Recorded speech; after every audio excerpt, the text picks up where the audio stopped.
Other. Kick. Other. Kick.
cek, satu, satu,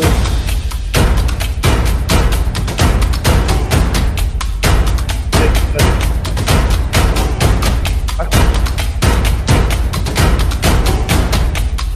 satu, masuk, satu, dua, satu, dua,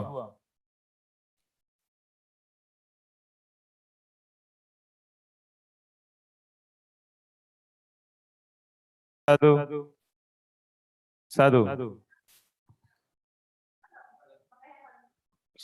satu, pakai handphone masuk,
Assalamualaikum warahmatullahi wabarakatuh. Ladies and gentlemen, the opening ceremony is going to start in 5 minutes. Thank you.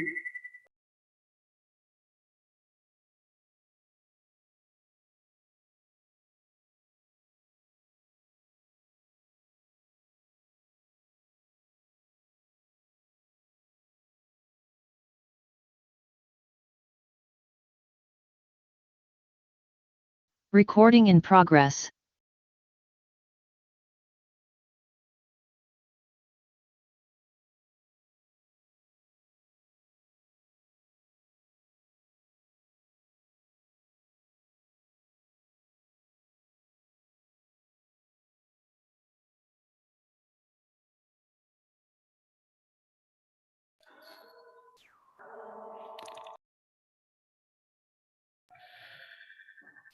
Ladies and gentlemen, dear participants, also speakers, the opening ceremony is going to start in 5 minutes. Thank you.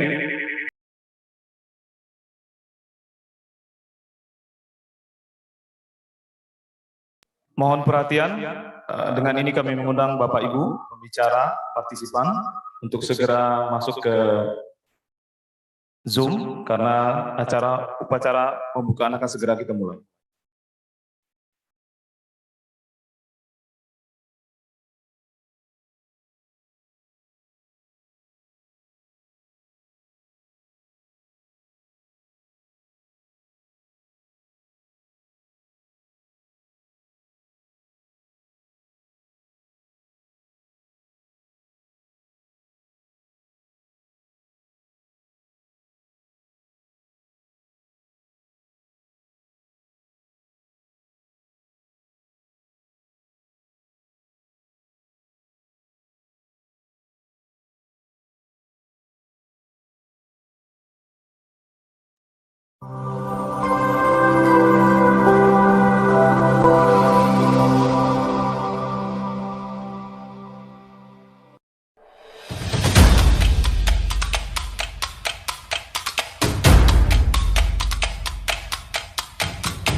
Good morning, ladies and gentlemen.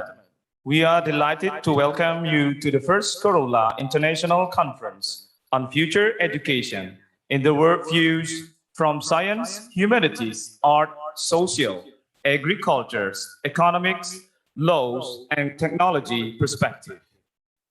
It is an honor to me to introduce and welcome the guests at our table. The first is the Vice of Rejang Lebong, Mr. Hendra Wahyudiansa, SH. The second, the President of COROLLA Education Center, Mr. Dadan Supardan, MBiotech. The third, we are going to welcome Rector of Petula University, Mr. Hadi Suarmanto, MPD. And also we welcome all the presenters, keynote speakers, and also participants of COROLLA International Conference. For a brief moment, we would like to invite you to sing Indonesian anthem, Indonesia Raya.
Ladies and gentlemen, before we begin, allow me to read the main agenda of the conference.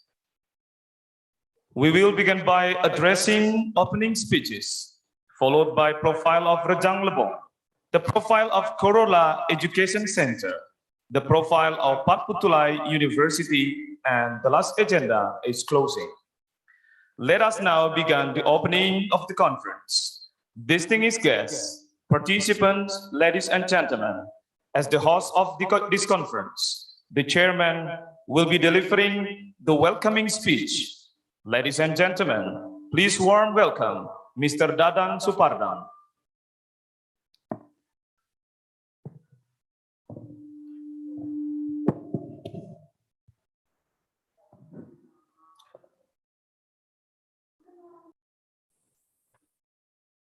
Assalamualaikum warahmatullahi wabarakatuh. In the name of our God, the most beneficent and the most merciful. May peace, mercy, and blessing of God be upon us. Good morning, dear colleagues, professors, lecturers, researchers, teachers, and ladies and gentlemen. On behalf of COROLLA Education Center, I would like to express my sincere gratitude and welcome you to the first COROLLA International Conference, collaborated with Patputulai University, on future education in the world view from science, humanities, art, social, agriculture, economic, law, and technology perspective 2021. This international conference is the first conference which is organized by COROLLA Education Center Foundation and Patputulai University. CEC Foundation is kind of foundation that focus on the field of education and knowledge beneficial to the people in the world. The COROLLA Education Center Foundation carries out activities in the social, human, religious field. Meanwhile, Patputulai University is one of the universities which focus on agro-technology, agribusiness, computer science, coffee science, and accounting. That was short story of CEC and UPP. Moreover, I honorable welcome our keynote and invited speakers, Prof. Burhan from Turkey, Mohammed from Egypt, Prof. Torik Elias from Jeddah, Dr. Dragan Jovanov from Macedonia, Prof. Sharif from India, Prof. Michelle from Swiss. Hopefully, this first CIC and UPP on the future education in the world field from science, humanities, arts, social, agriculture, economic, and agriculture. Technology is providing an effective forum for the researchers, scientists, education practitioners, and experts to present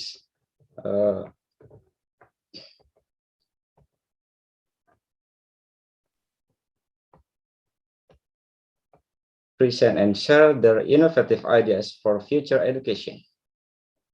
As we know, education today is one of important things to support human resources. Thus, with holding of this conference, it is expected to find a plan on what should be owned by education in the future.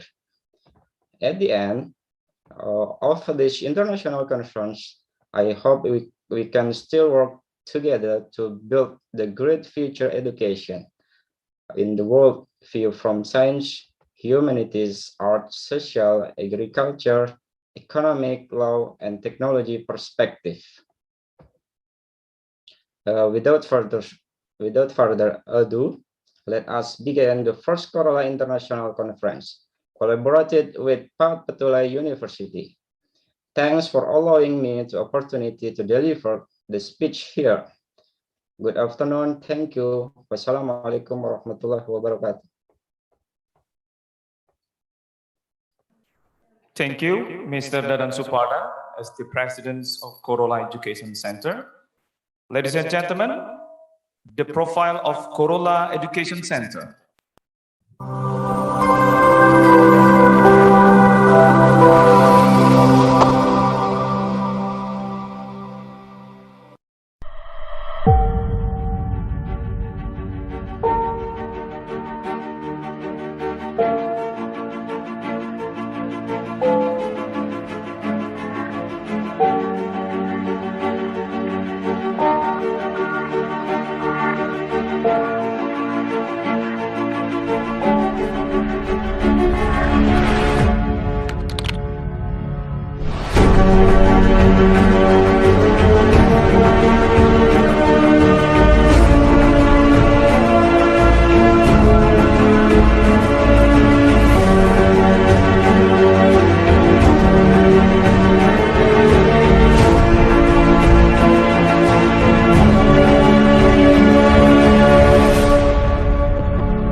Ladies and gentlemen, we are now going to listen the welcoming speech delivered by the Vice Regent of Rejang Lebong.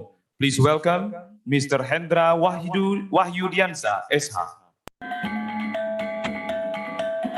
Assalamualaikum warahmatullahi wabarakatuh.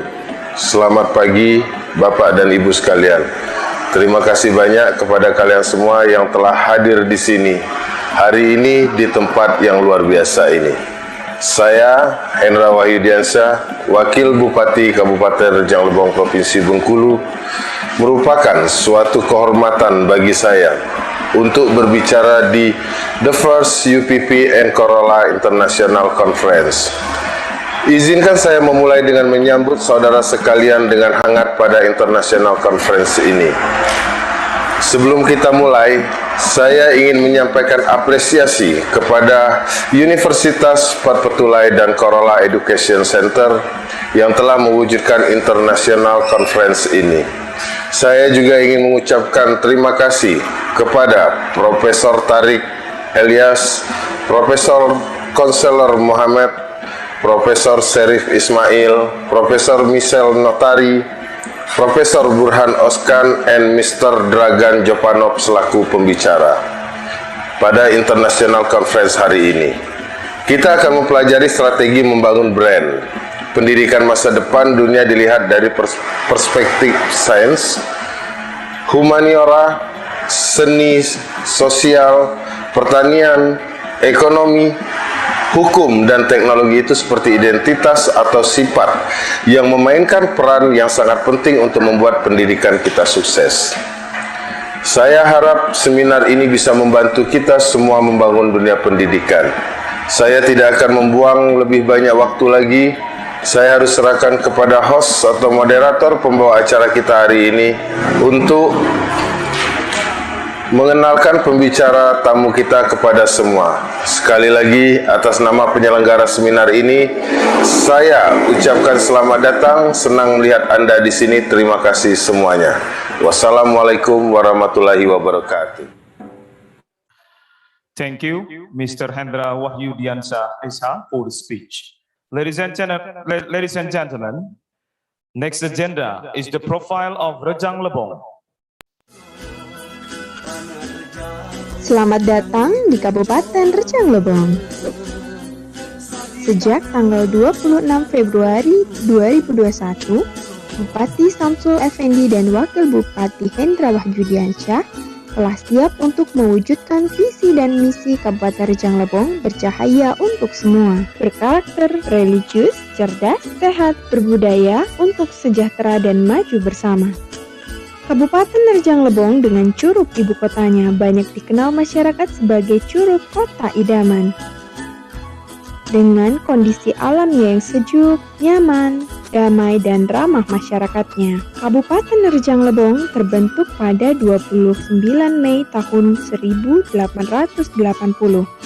yang merupakan salah satu kabupaten di Provinsi Bengkulu, Indonesia yang memiliki luas wilayah kurang lebih 151.576 hektar dengan jumlah penduduk sekitar 281.550 jiwa serta terbagi dalam 15 kecamatan yang berbatasan langsung dengan Provinsi Sumatera Selatan. Secara topografi, Kabupaten Rejang Lebong merupakan daerah yang berbukit-bukit, terletak pada dataran tinggi pegunungan Bukit Barisan dengan ketinggian 100 hingga 1000 mdpl. Memiliki kekayaan sumber daya alam yang nyata, dengan pemandangan alam yang eksotis serta kondisi tanah yang subur, menjadikan 80% masyarakatnya bermata pencarian sebagai petani kopi, padi, sayur, palawija, dan selebihnya adalah pedagang, jasa, serta perkantoran. Selain pertanian, Kabupaten Rejang Lebong juga memiliki keunggulan pada sektor pariwisata dan budaya. Inilah yang menjadi salah satu penyumbang terbesar pendapatan asli daerah di Kabupaten Rejang Lebong. Salah satu destinasi wisata unggulan di daerah ini adalah kawasan wisata alam Bukit Kaba. Bukit Kaba adalah kawasan gunung api dengan ketinggian 1952 meter dari permukaan laut. Kawasan ini adalah satu-satunya destinasi wisata alam yang berbasis fenomenal vulkanik di Provinsi Bengkulu. Kawasan ini juga memiliki pemandangan pegunungan dengan nilai keindahan yang sangat menakjubkan. Selain wisata alam Bukit Kaba, sejumlah destinasi wisata lainnya juga dimiliki daerah ini.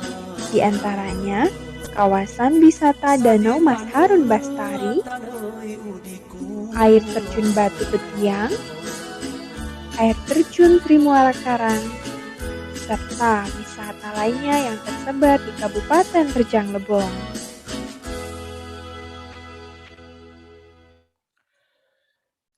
Distinguished guest participants, ladies and gentlemen, last greeting will be delivered by rectors of Patputulai University. Please welcome Mr. Hadi Suharmanto, MPD.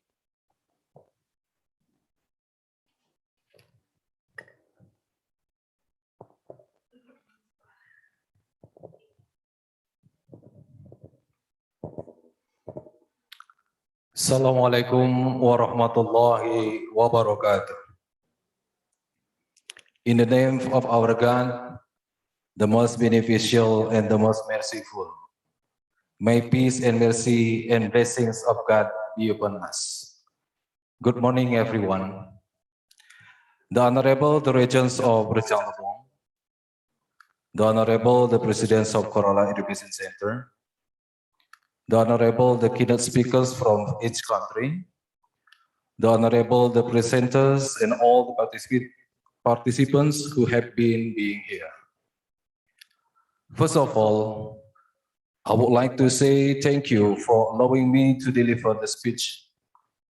Besides that, thanks for COROLLA Education Center for having collaborated with us, Patputulai University. It is such an honor for us to be a part of this international conference. And then I would like to express my sincere gratitude and welcome us to the first COROLLA International Conference and collaborate with Patputulai University on future education in the world viewed from science, humanities, art, social, agriculture, economic, law, and the technology perspective 2020. As directors of Patputulai University, this international conference is also the first international conference for us. COROLLA Education Center Foundation and Patputulai University have prepared this conference for Portugal.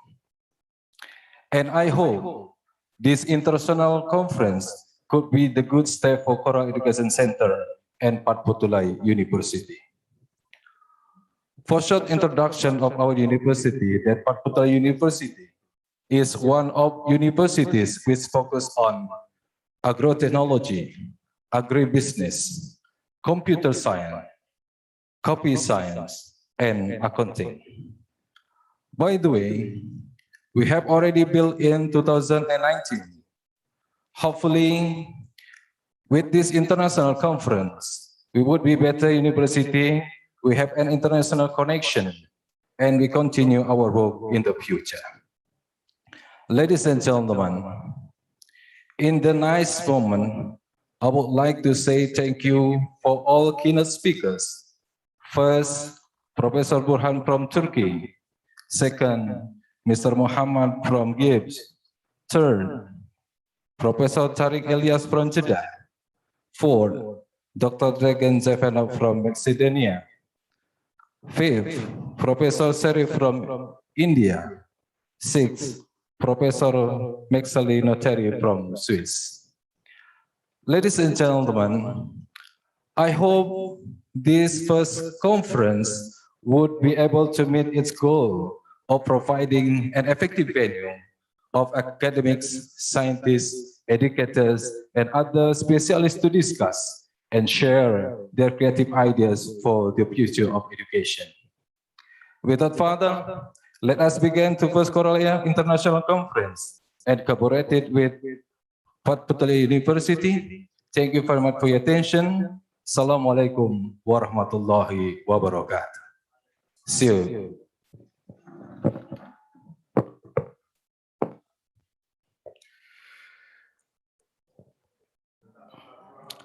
Thank you, Mr. Hadi Suwarmanto, MPD, as the Rectors of Patpetulai University. And now we are going to see the profile of Patpetulai University.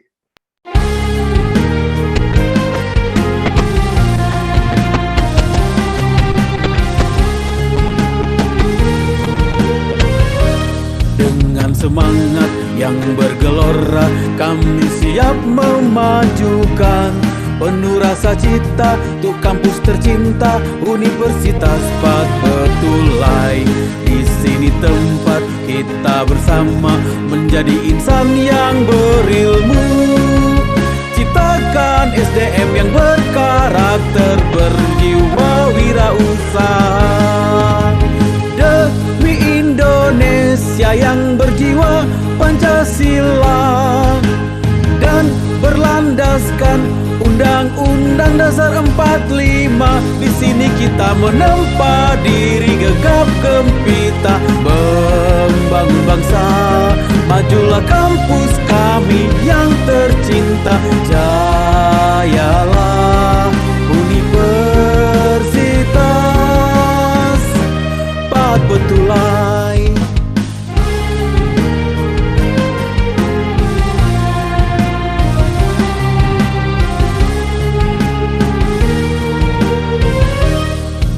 Semangat yang bergelora, kami siap memajukan penuh rasa cita untuk kampus tercinta Universitas Patpetulai. Di sini tempat kita bersama menjadi insan yang berilmu, ciptakan SDM yang berkarakter, berjiwa wirausaha. Demi Indonesia yang berjiwa Pancasila dan berlandaskan Undang-Undang Dasar 45. Di sini kita menempa diri gegap gempita membangun bangsa. Majulah kampus kami yang tercinta, jayalah Universitas Patpetulai. Semangat yang bergelora, kami siap memajukan penuh rasa cita untuk kampus tercinta Universitas Patpetulai. Di sini tempat kita bersama menjadi insan yang berilmu, ciptakan SDM yang berkarakter, berjiwa wirausaha. Demi Indonesia yang berjiwa Pancasila dan berlandaskan Undang-Undang Dasar 45. Di sini kita menempa diri gegap gempita membangun bangsa. Majulah kampus kami yang tercinta, jayalah Universitas Patpetulai.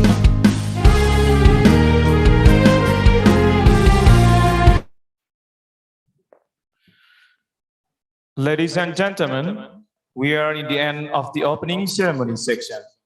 Thank you for your nice attention. From Bumai Patpetulai, we say have a nice conference. Ladies and gentlemen, we have come to the core of the agenda of our meeting, that is to hear the speech from our keynote speakers, dear audience and also participants. The keynote speech will be moderated by Abu Wafi, SSMPD. Please warm welcome to Mr. Abdul Wafi. Time is yours.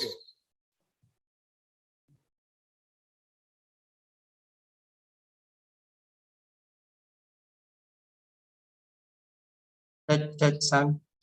Pak Ede, can you listen to my voice? Check. I can't hear your voice. Okay. Before we are going to see the speaker speech. And now it's time to see the songs of traditional Rejang Lebong.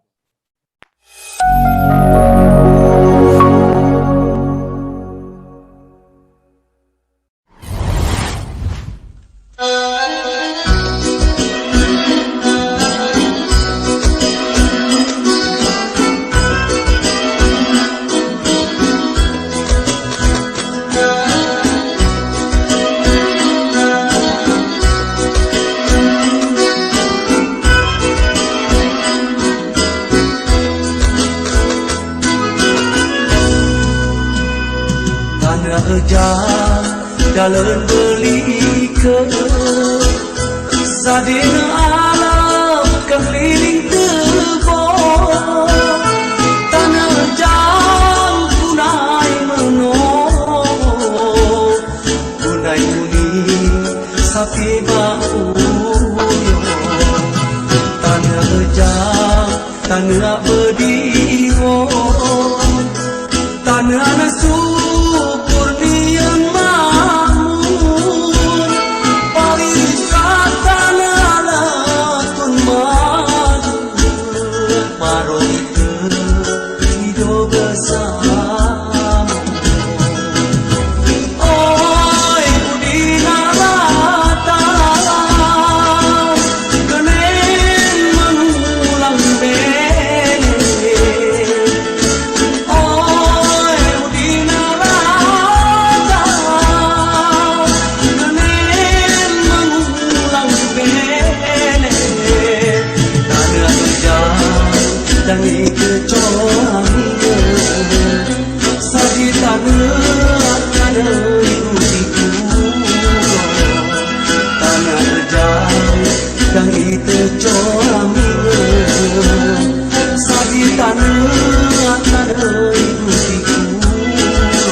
dalam belikan sadina alam keliling tebon tanah jam punai menong punai kuning sapi bau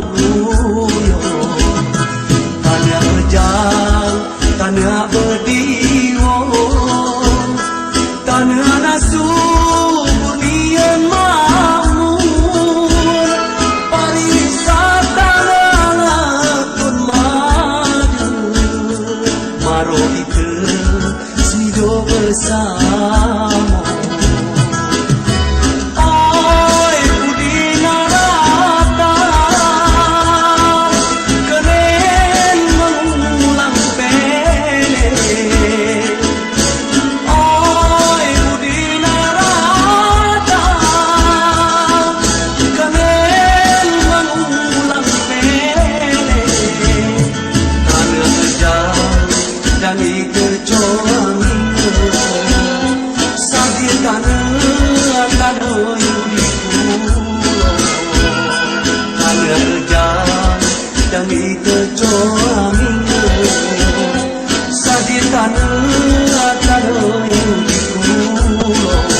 di tanah tanah udiku.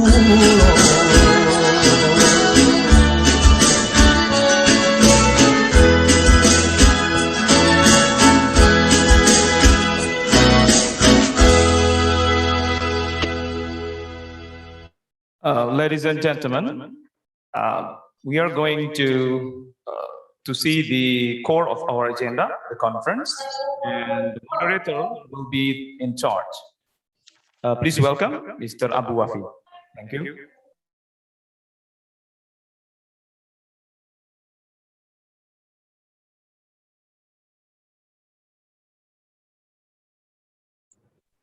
We cannot hear you. I'm sorry. Okay. Thank you very much, Bapak Edi Sarwo, for the opportunity. Well, ladies and gentlemen, I would like to say Assalamualaikum warahmatullahi wabarakatuh. And welcome to this great conference, the first COROLLA and Universitas Patulai International Conference, November 11th, 2021, by the theme Future of Education in the World, from Sciences, Humanities, Art, Social, Agriculture, Economics, Law, and Technology perspective. Well, first of all, I would like to say my great honor, special to President of COROLLA Education Center, Mr. Dadan Supardan SEM Biotech. The second, I would like to deliver my honor to Director of Universitas Patulai, Mr. Hadi Suhermanto, MPD. And my special honor to the keynote speakers from 5 countries. Let me call one by one. The first here is Mr. Prof. Dr. Sharif Mohammed Ismail from Egypt, but I'm so sorry. I got information that Mr. Sharif here, Prof. Sharif is hospitalized due to serious illnesses, so he could not join our conference for today. And the second, Professor Tariq Elias from King Abdulaziz University, and I think he is not here yet. Okay, he will join us later. And the next, I would like to call Prof. Dr. Burhan Özkan at Deniz University from Turkey. Hello, Dr. Burhan. Glad to see you in this forum.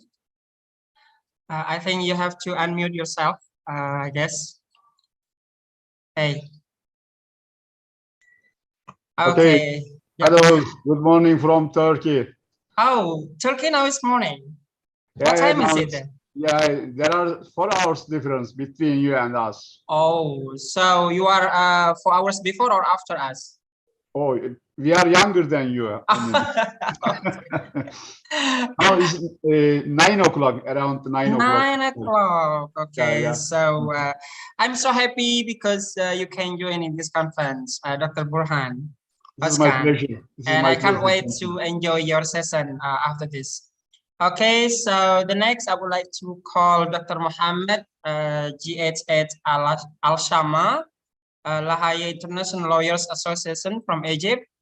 Are you here, Sir Muhammad? I think he is not here yet. So the next I would like to call Dr. Dragan Shafanov, Faculty of Agricultural Sciences and Food, Macedonia. Are you here?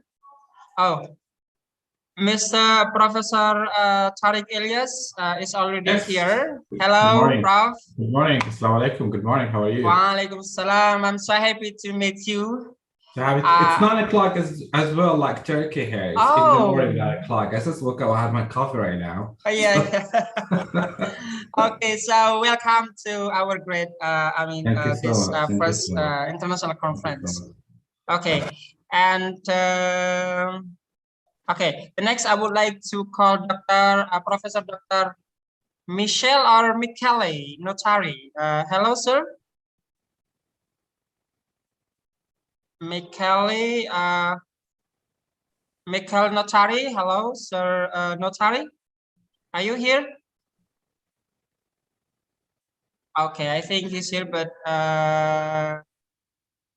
no. Okay. So, Professor Dr. Michele Otari from Switzerland. Okay, dear brothers and sisters, ladies and gentlemen, without further ado, so I would like to allow, please, to the first keynote speaker for today to deliver his presentation. First, I would like to invite Professor Tariq Ilyas from King Abdulaziz University. And before I give you time to deliver your presentation, allow me to read your CV. Sure. Professor Tariq Ilyas is a full professor of applied linguistics at King Abdulaziz University, Saudi Arabia. He holds an MA in English literature and a PhD in applied linguistics from Australia, I guess. Wow. And Professor Ilyas was awarded the British Chevening Fellowship in International Law and Human Rights from UK. Wow, so you are from different countries, I think. As well as a postdoctorate in applied linguistics from the British Commonwealth Council. Prof. Ilyas' areas of interest include global English, teacher identity, policy reform, media studies, and women's studies in the Middle East. His research papers have appeared in leading international journals such as British Journal of Middle Eastern Studies, Digest of Middle East Studies, Contemporary Review of the Middle East, and English, the LT Journal, as well as a contribution to the TESOL Encyclopedia of English Language Teaching. Prof. Ilyas has been awarded the Bundy Prize for English First from Australia, Travel Writing Fellowship from USA, Cambridge Gulf Research Award from UK, Reviewer of the Year Emerald Publisher UK, EUGCC Relations Project Award Belgium, and the Best Supervisor Award in the Humanities and Social Sciences. Wow.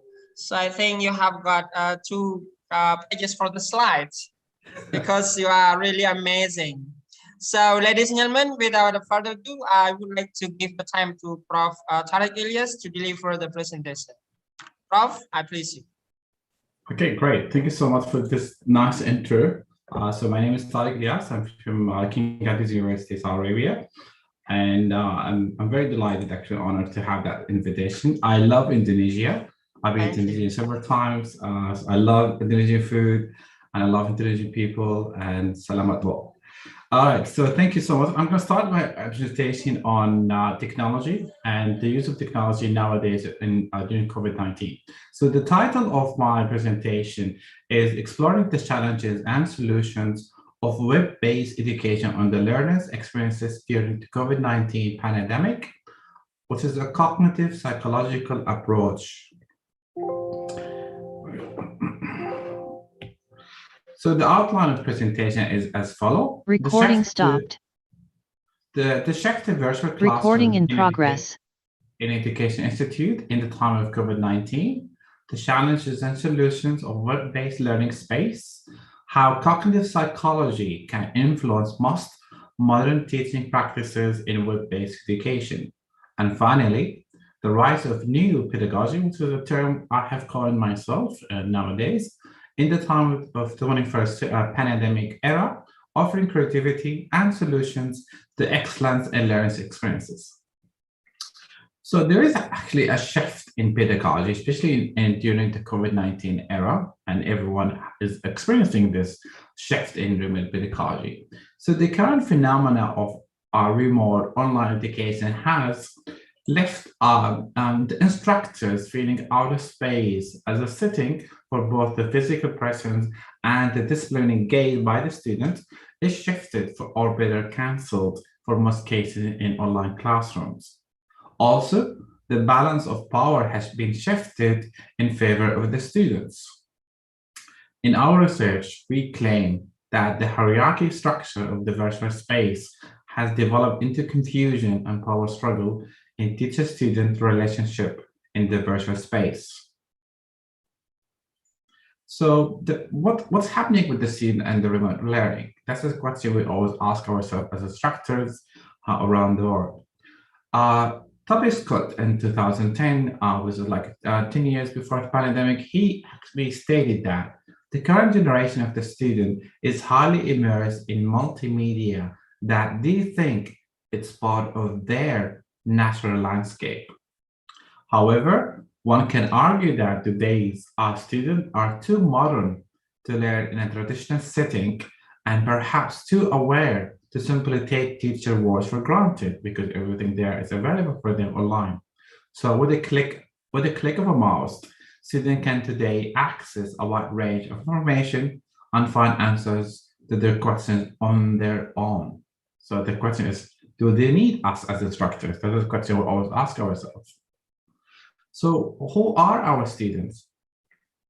Well, findings have led to the emergence of several terms that attempt to describe and better understand the mindset of this generation, including terms such as the net generation, Top Score 2010, digital native, Prensky 2001, and techno-savvy generation, and Google buddies, which I call them right nowadays. I call like still Google buddies. It has become apparent that using technology in class can improve student levels of motivation, which in this sense is an indicator of the student engagement. So how do teachers, which is us right now in every institute around the world, feel these days during the pandemic, during the lockdown, during the remote pedagogy, during the remote online teaching? It's always the question that we always ask ourselves, to Zoom or not to Zoom in COVID-19 era, how this may affect classroom pedagogy. Are we prepared? This is the question we always ask ourselves as instructors. Do we know how to teach online courses? Are we engaging the student to be effectively learning during the classroom in the Zoom meeting? So are we, and this is really another question to always ask ourselves as instructors, are we in control of our teaching online virtual space? There are actually instances somewhere around the world where the students don't have actually to participate. They are not forced to participate because of the online teaching and learning. So this is the question we always ask ourselves: can we give and be effective using a PC screen in our remote pedagogy practices?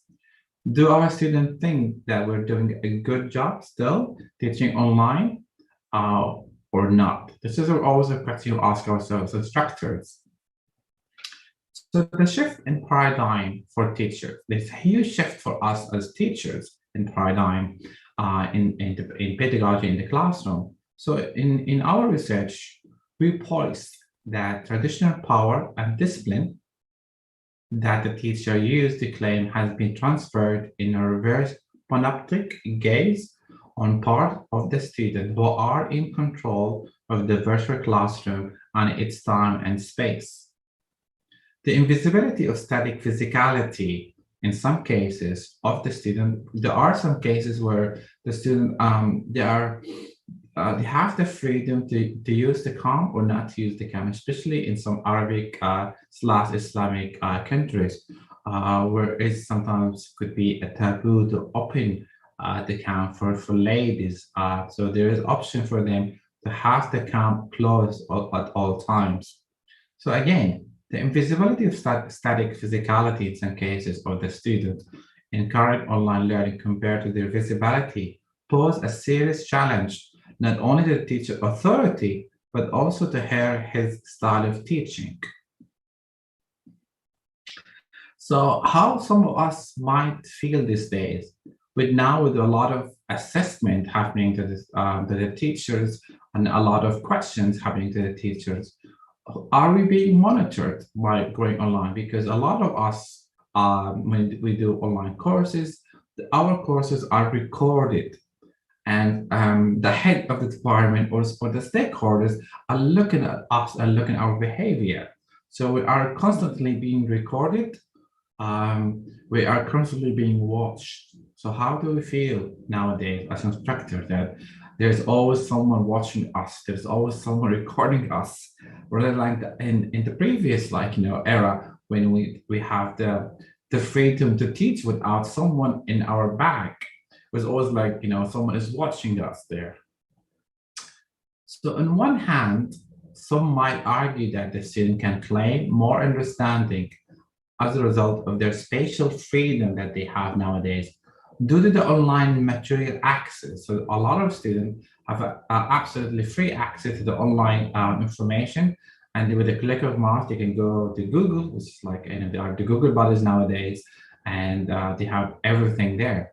But on the other hand, this new virtual space in online learning needs to be teacher friendly, and that visual contact between teacher and students should still be used freely. So this is what we argue in our research, and this is what I argue personally.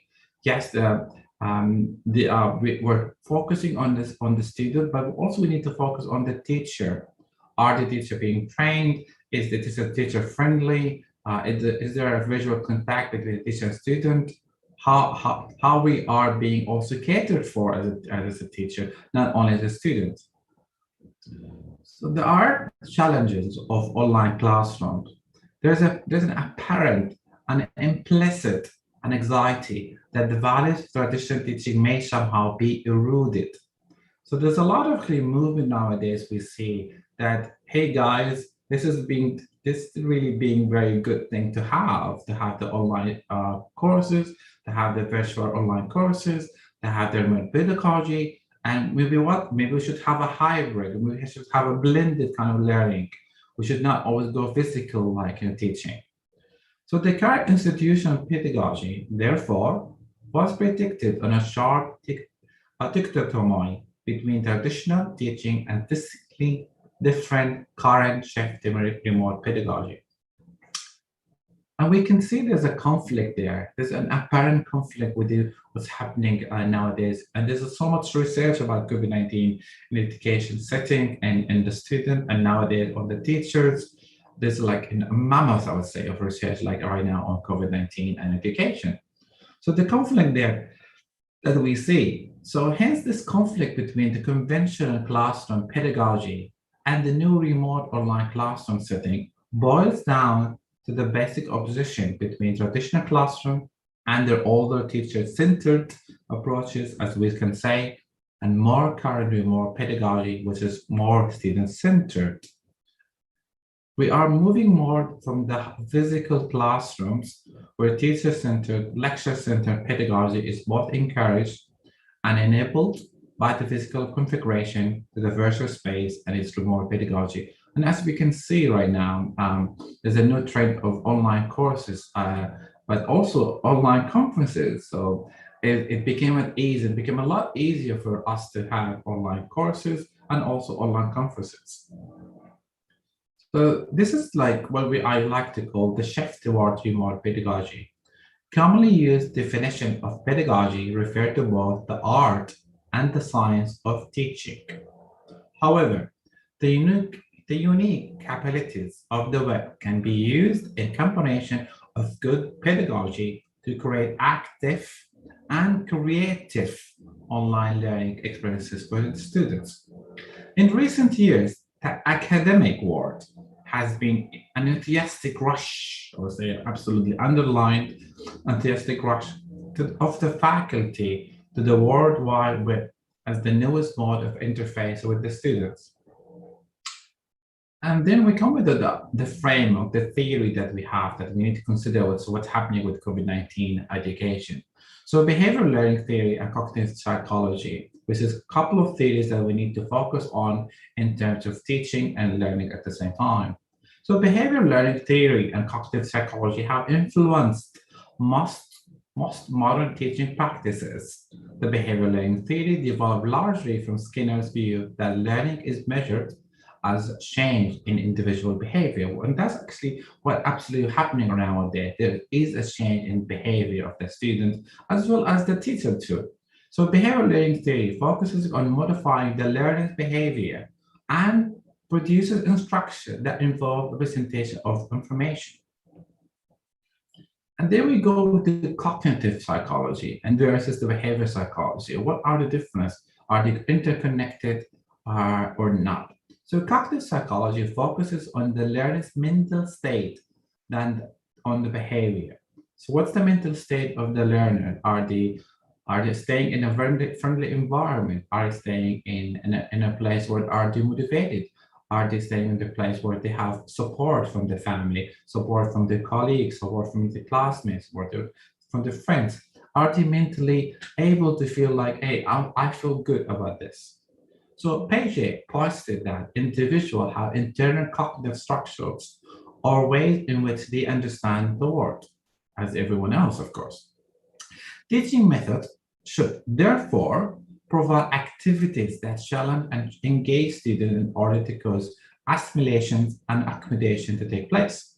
Learning occurs when learners actively relate new material to their existing cognitive structure and recognize the understanding of concepts. Such active engagement with the material will lead to transfer of concept to new situation, whereas rote memorization will not in this case. I'd like to share with you some of my project I did with my students during the COVID-19. So I was teaching actually poetry, not actually linguistic at that time in the summertime. And because we're doing it online, I really, what I did, I called this Insta Poets, where they use Instagram to have a couple of lines in their own individual poetry. And the images they should really use should reflect the content of the poetry. And it was actually a very good success because there was a lot of symbolic pictures they have used, and they have posted that in Instagram. One of the things I really liked about this, because everyone was motivating everyone else and everyone was encouraging everyone else, and the product of InstaPoet project that we did all together in the summertime proved to have improved the student ability to express their feeling, students' sense of poetry, and students' sense of community at the same time. So, and this is where I go back to the rise of neo-pedagogy. That's a term I have coined myself. So several researchers have discussed pedagogical aspect of web use of higher education. Magnus of the University of Texas at Austin distinguished between instructional system design model versus the hybrid media design model, which we should use and are we using nowadays in the COVID-19 era.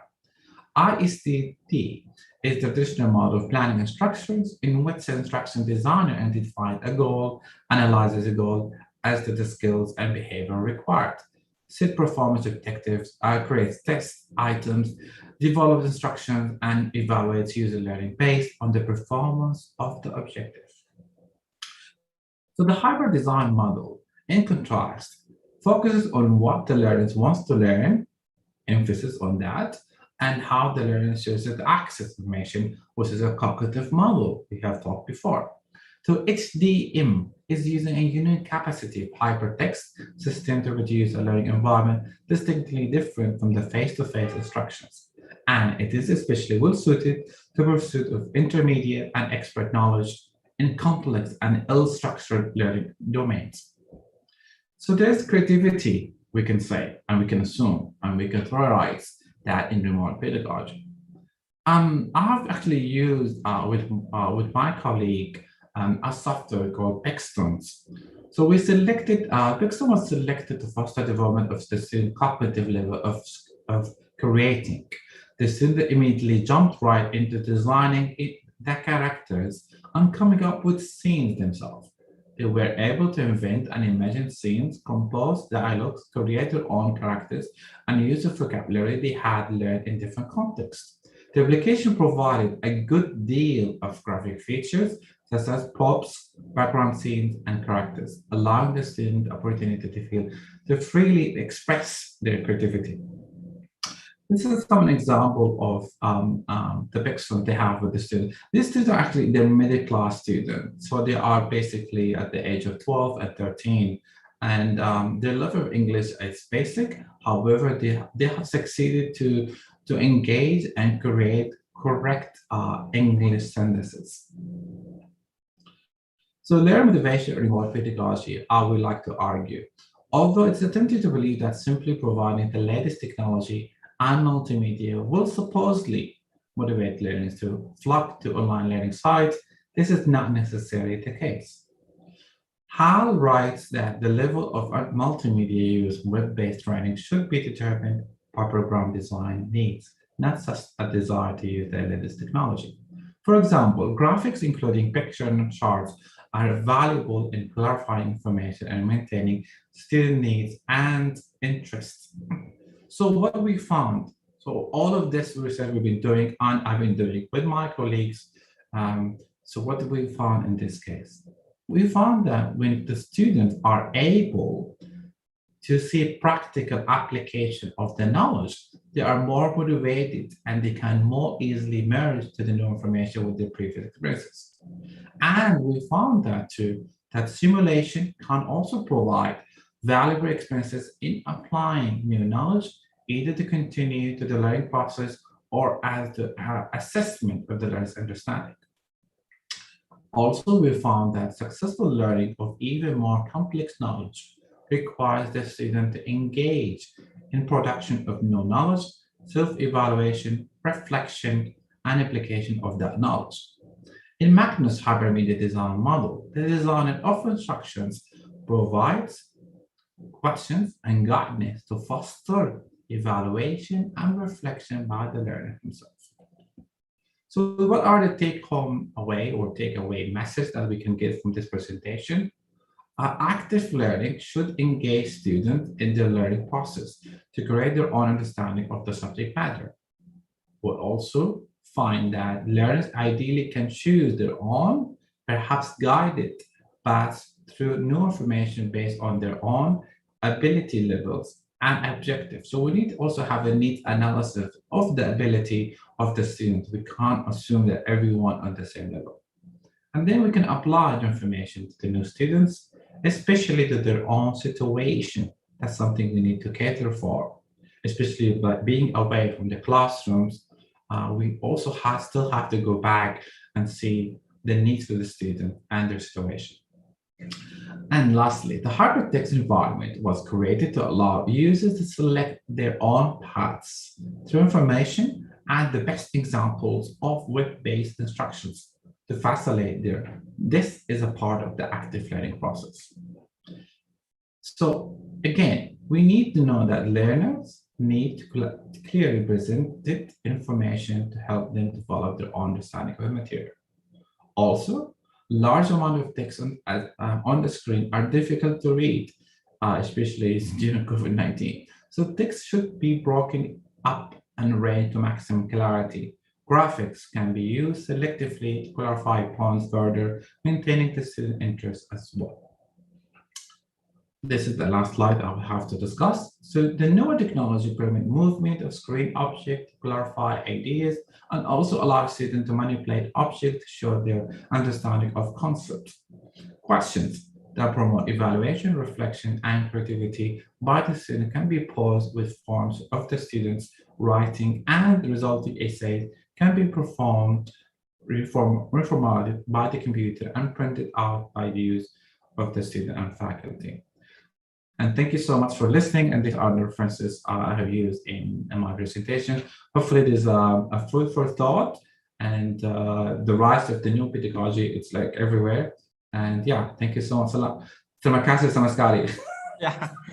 Terima kasih banyak, Prof. Tariq Elias. It's so amazing of your presentation, talking about exploring the challenges and solutions of web-based education. Let me highlight some point from your presentation. First, you really address the connection between students and teachers, right? And you asked us also about how we feel with the digital learning we are having for today. Yes. Particularly here in Indonesia, that the digital learning, online learning especially, this is emergency. So teachers and students, parents are very stressful in having that online learning. Yes. Is it the same as in Saudi Arabia? Yeah, it is the same. The parents actually, especially for younger kids, where they need parental guidance at home. So usually the mom or the father, most of the cases the mom actually. Yeah, I guess that's the same case. Yeah, she wakes up in the morning and she's always there with the kids to make sure everything is running smoothly. So there's a lot of pressure. There's a lot of pressure on the parents, especially the moms who are staying home, because they're being in the class again. Yeah, really, that's really, really, we are so upset in having that, but hopefully that everything is okay now. But I'm so interested in your students project related to Insta Poets, right? Yes. Insta Poets. I think it's quite unique when you said that you ask your students to put a picture and they have to write down some poem, like something like that. Yes, Is it that's right? correct. Yeah, that's correct. Okay. Yeah, that's correct. Yes. So I think it's really interesting. I think I would like to do the same as you did to your student then. I can see actually. I can see the Twitter link because it went into Twitter and Instagram as well, and we also did a video to YouTube. So we did a YouTube project for the students where they talk about their own interest or maybe where they come from, and it was absolutely amazing. There was no time to show that because it's a big project, but the video they did in YouTube was amazing, and they were doing narration in English. And they were very confident. There was music in the background. They know how to edit the movie, and it was absolutely very successful, I would say, at that time. But there was no time to show it here. Okay, so so the main point as a teacher, as a lecturers, we should be able to. I mean, we should be able to, explore the students to use digital devices they have, right? Yes. Yes. Yeah. Okay. Okay. It's not only that. It's not only that. I call the student Google buddies. I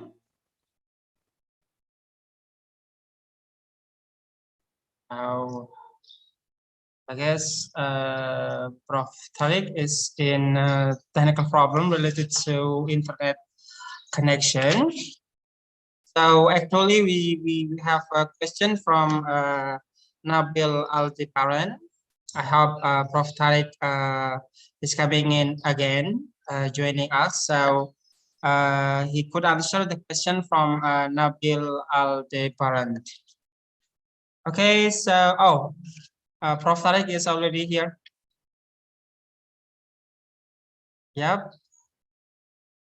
Hello, Prof. Prof. Tariq. Yeah. So I recap of that. I just wanted them to have the social media, which is outside the classroom, to bring it in the classroom. Okay, so we can use every thing we have in our digital platforms or digital application. We bring it into our classroom, is it? Yes, exactly. Okay. So that's what I did. So exactly, that's what I did. Okay, Prof, we have question from Nabil Aldebaran in the chat box from Universitas Sriwijaya, Indonesia. He would like to ask a question to you. How do we do as a future teacher to overcome or minimalizing the students are too modern to learn in traditional setting, while sooner or later time will change the modern setting we know to be next generation traditional setting? What can you say about this question, Prof? Yeah, so this is something I have discussed in my presentation. They're too modern right now to just like agree with the traditional setting. And they are techno-savvy, they are Google buddies, and that's like 10 years before. So nowadays, we need to have the internet in the classroom. So we need to have iPad, laptops, because nowadays, no one is like writing in a pen anymore, maybe except you and me. yeah, I still have a pen. But nowadays, everyone is like typing in their smartphones, and they're looking at everything through their smartphones. So therefore, I think we need to bring in the technology in the classroom as a daily base of teaching. We cannot just like go back and just lectures anymore. Lectures right now are not going to be benefit because you know what? They can go to YouTube, they can go to TED Talk, and they can listen to everything over there. Yeah. So what's our role? So we need to be a facilitator of knowledge and technology so that the student, they feel that we understand them more. We need to understand where they're coming from. we need to understand they love technology and they love their phones, they love their phones. Yeah. And I'm trying to use the phones and technology in the classroom. So what I do in the classroom, when I ask a question, I say, write your answers in your smartphones. And they're faster, and they are much faster to do that than to write with the pen. So that's my answer. Okay. So if I'm not mistaken, that the point is, as a lecturer, we should be facilitator. Yes. To the students. Yes.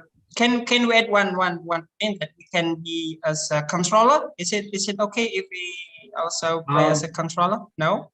Okay. Well, in my presentation, I use the term spatial freedom. Oh, spatial freedom.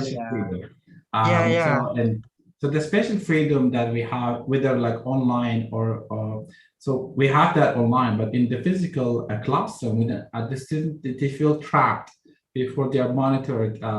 There's a great walls over there around them.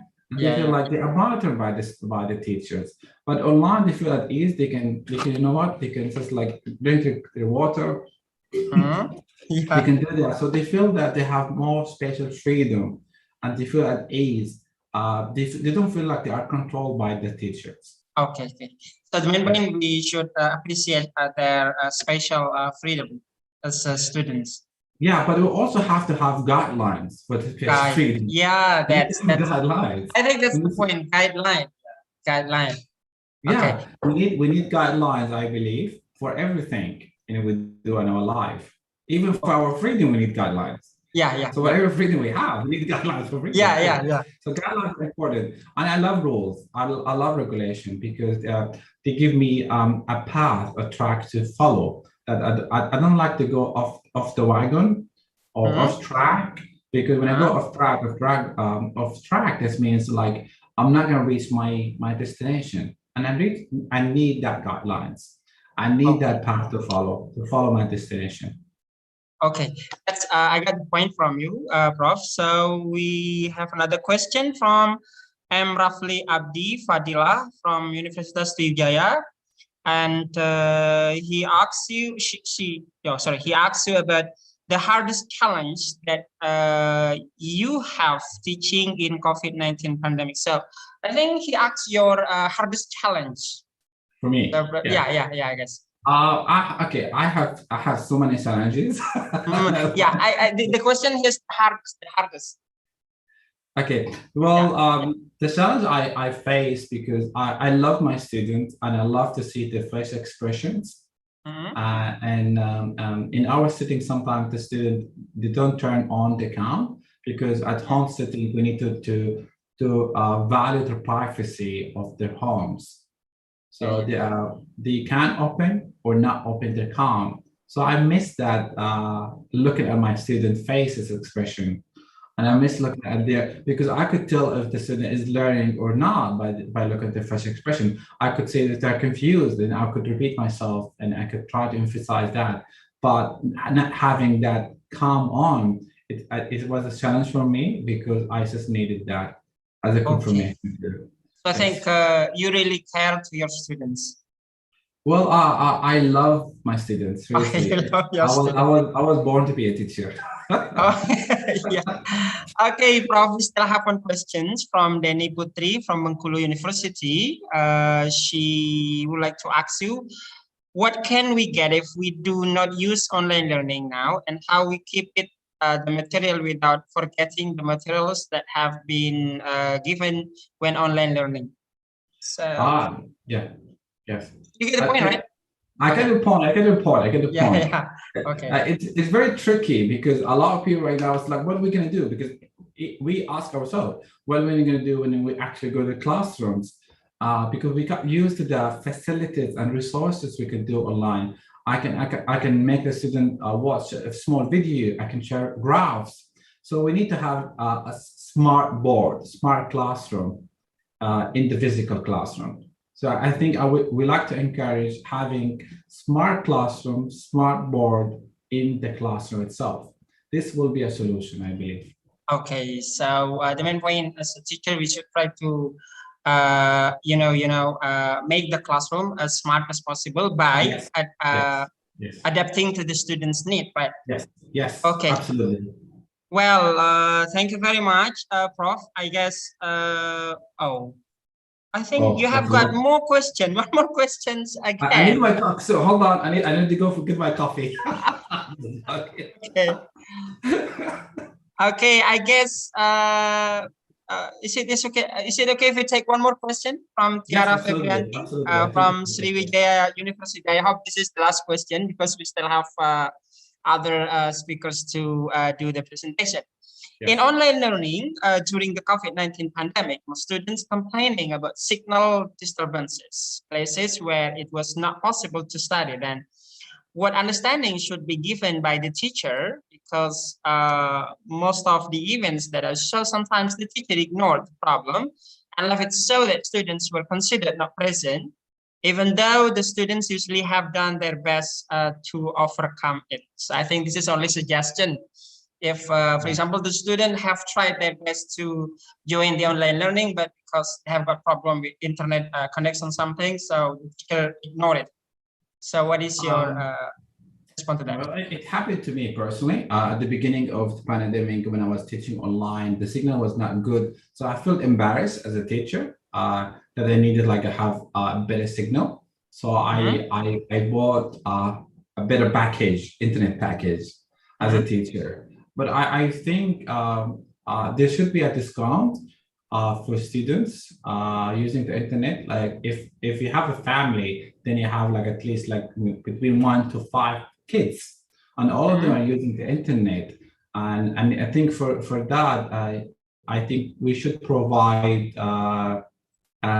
discounts to the students who are using the internet for education purposes. So I think there should be a student discount. Should be for everyone. I think in Saudi Arabia we have that. In Saudi Arabia we have discounts for students who are using internet packages for education, and it's been very successful. But in her case, I think she has to prove that the internet connection or signal is not really good, and she writes back to the teachers so that they can understand the situation. So you mean we give the students discount and we try to understand the condition as well. Okay, yes. Prof, I guess we still have another questions, but I'm afraid that you have got another activity to do, or you may check questions in the chat box, and if you have got time to answer, you may answer it via chat box. I have to go now. Okay. Thank you so much. Thank you very much. We are so happy. Thank you so much. Thank you so much. I really enjoyed it. Thank you, Dr. Abdul Wafi. Absolutely brilliant moderator. Love your questions. Love the students. Thank you so much, guys. Thank you so much. Thank you. Thank you so much. Bye-bye. Okay. Ibu Dr. Maina would like to say hello to you. Hello, Ibu Dr. Maina. Oh, you are mute. Okay. Okay, thank you. Good luck, Prof. Terima kasih. Bye-bye. Okay, sama-sama. Okay, dear brothers, ladies and gentlemen, we are so sorry if you have got questions, but unable to answer completely due to the time limit. And ladies and gentlemen, we would like to move to the next keynote speaker, Prof. Dr. Burhan Özkan, Akdeniz University, Antalya, Turkey. Hello, Prof. Dr. Burhan, are you there? Hello, I am here. Okay, I'm sorry for keeping you waiting. Okay, before I give you time to deliver your presentation, let me read your biography. I will not share presentation, I will talk. Okay. Okay. Ladies and gentlemen, Prof. Dr. Burhan Özkan is a professor of agricultural economics at the Akdeniz University, Antalya, Turkey. He holds MSc from Reading University, UK, United Kingdom, and PhD from COROLLA University. His principal area of research is agricultural business management, production economics, energy economics, and food security. He is founder of the Department of Agricultural Economics at the Akdeniz University and chaired the department for more than 15 years. Wow, I think quite long, Prof. He is currently chair of the Agribusiness Management Division within the department. Ladies and gentlemen, without further ado, I give time to Prof. Dr. Burhan to lead the session. Okay, thank you very much. Good morning, everyone. Morning. I'd like to welcome all of you to this conference. It is a great pleasure for me to take the floor at this conference. Today, I am going to talk about the conflict, climate, and COVID-19. So I'll give some brief information about these are the three levels of C's of hunger. So, dear participants, many parts of the world are experiencing a devastating humanitarian crisis. Excuse me, Prof. Hello. Excuse me. Do you have something to share for PPT? No, I don't know. I'll talk. That's one. Okay. Oh, okay. Okay.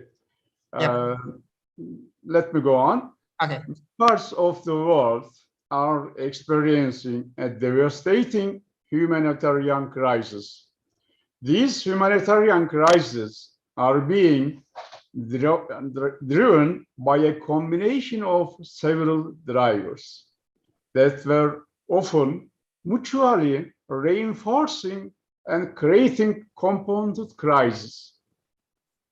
On the top of all, climate change has left communities in developing countries most exposed to hunger, even though they contribute little to global CO2 emissions.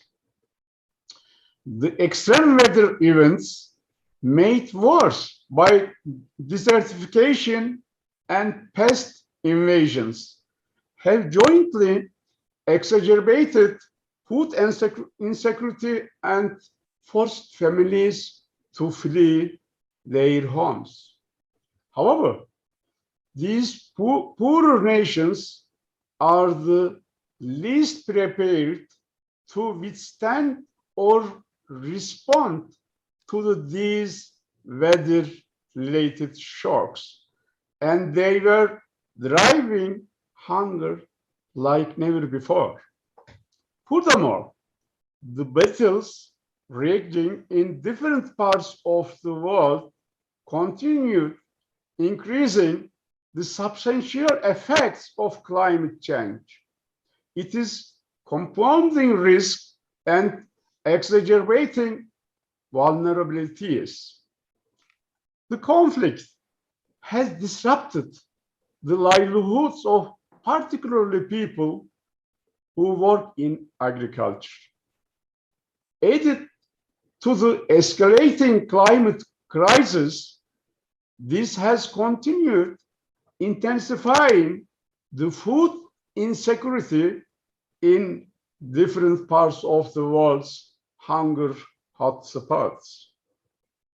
Hence, conflict and weather-related changes remain the main driver of acute food insecurity at the global level. Added to this, the onset of COVID-19 exacerbated the already existing worst humanitarian system. Economic shocks heavily related to measures to contain the COVID-19 pandemic draw millions of people to food insecurity. The pandemic interrupted the flow of goods as lockdowns led to unemployment, especially for informal workers, the majority of whom are women. As the pandemic continues to spread, the endemics of inequality, gender-based violence, climate-related catastrophes, and poverty have only become more visible. The socio-economic fallout of the pandemic has aided to a steadily growing global humanitarian crisis. Millions of people across the world became dependent on humanitarian assistance. Measures used for the containment of pandemic not only did cut off the incomes, but also the ability of purchase food.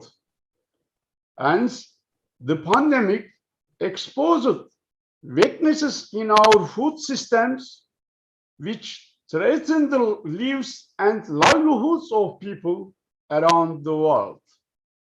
So the pandemic, by increasing the number of people affected by chronic hunger, reverse this situation that will likely take years, if not decades, to reverse.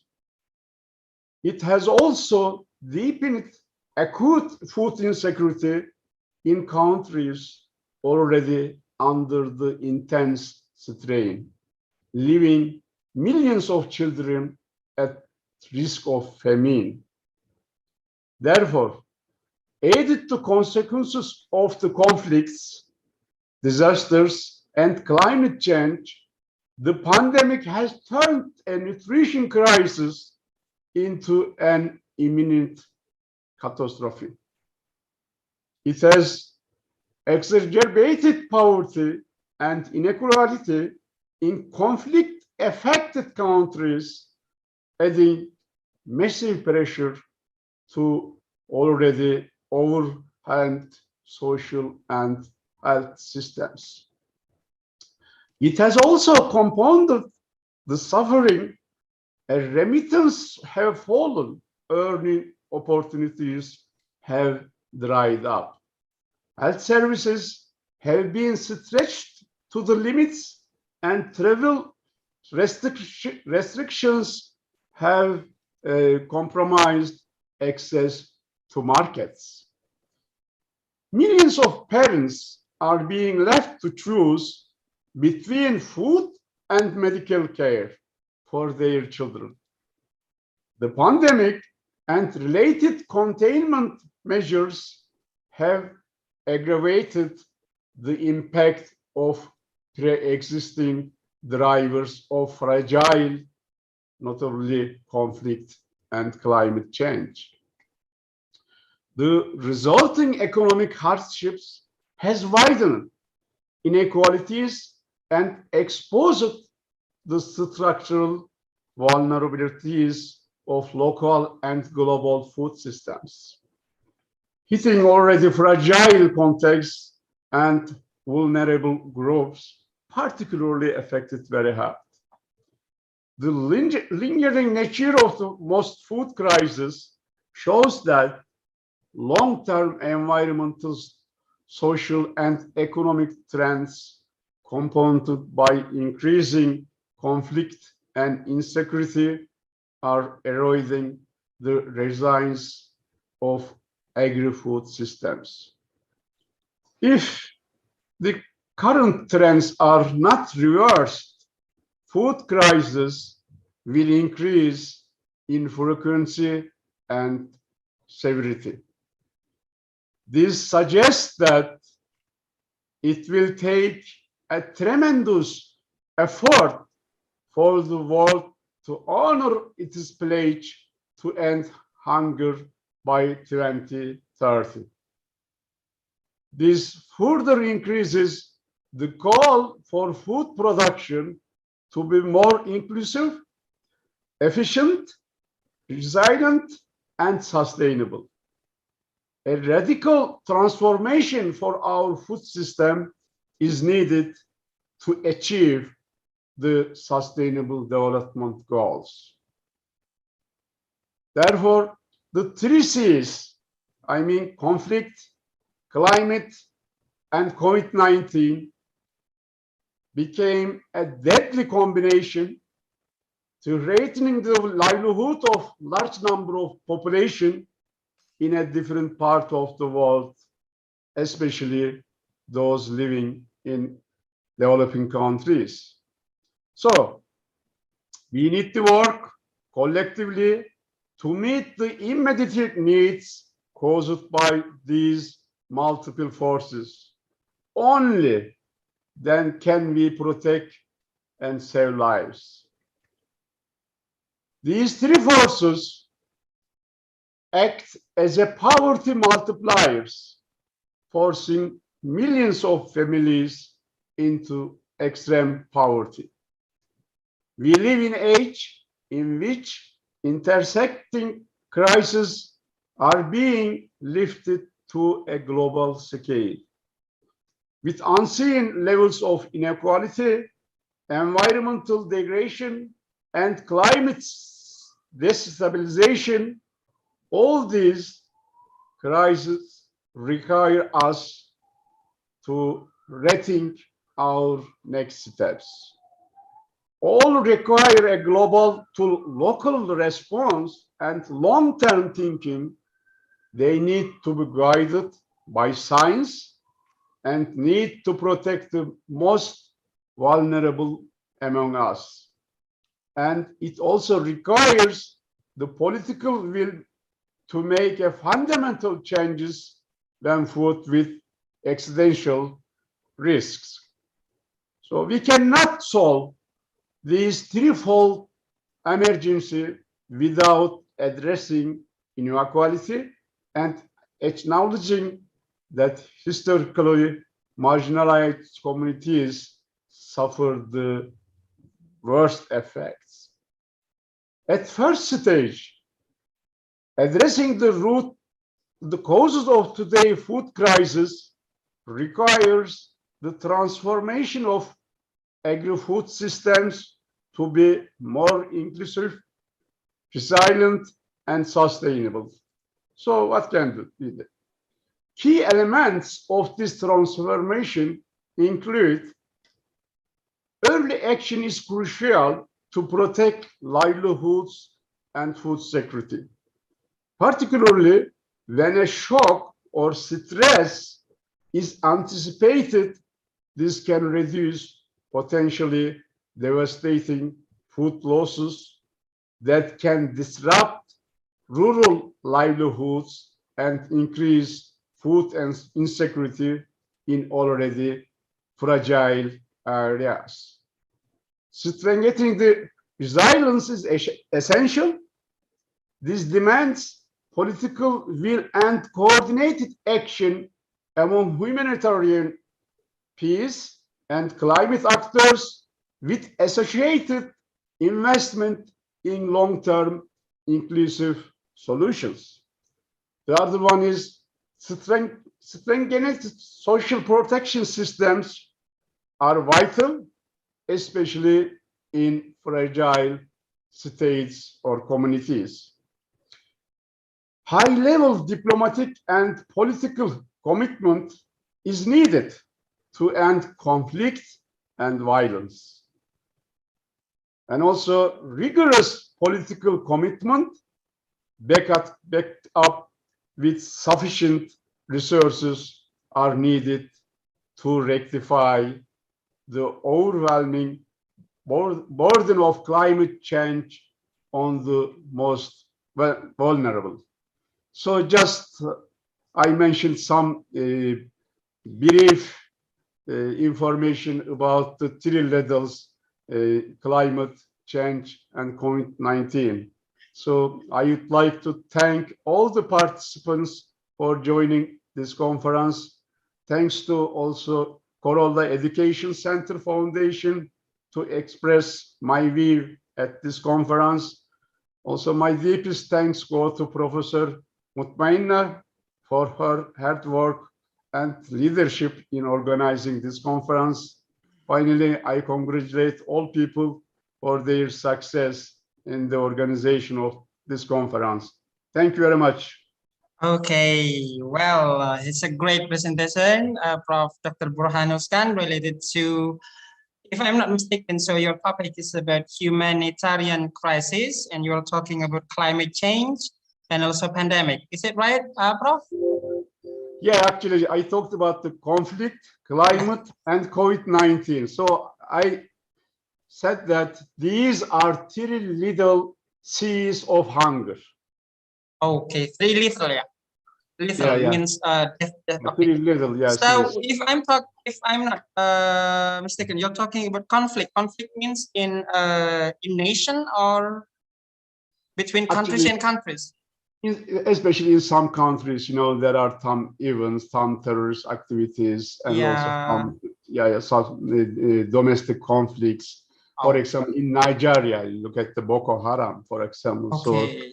So, in some years ago, Nigeria export the agriculture products, but now because of the conflicts, I mean, like Boko Haram, so now there are big hunger problem in Nigeria, even though Nigeria has exporting the oil, oil.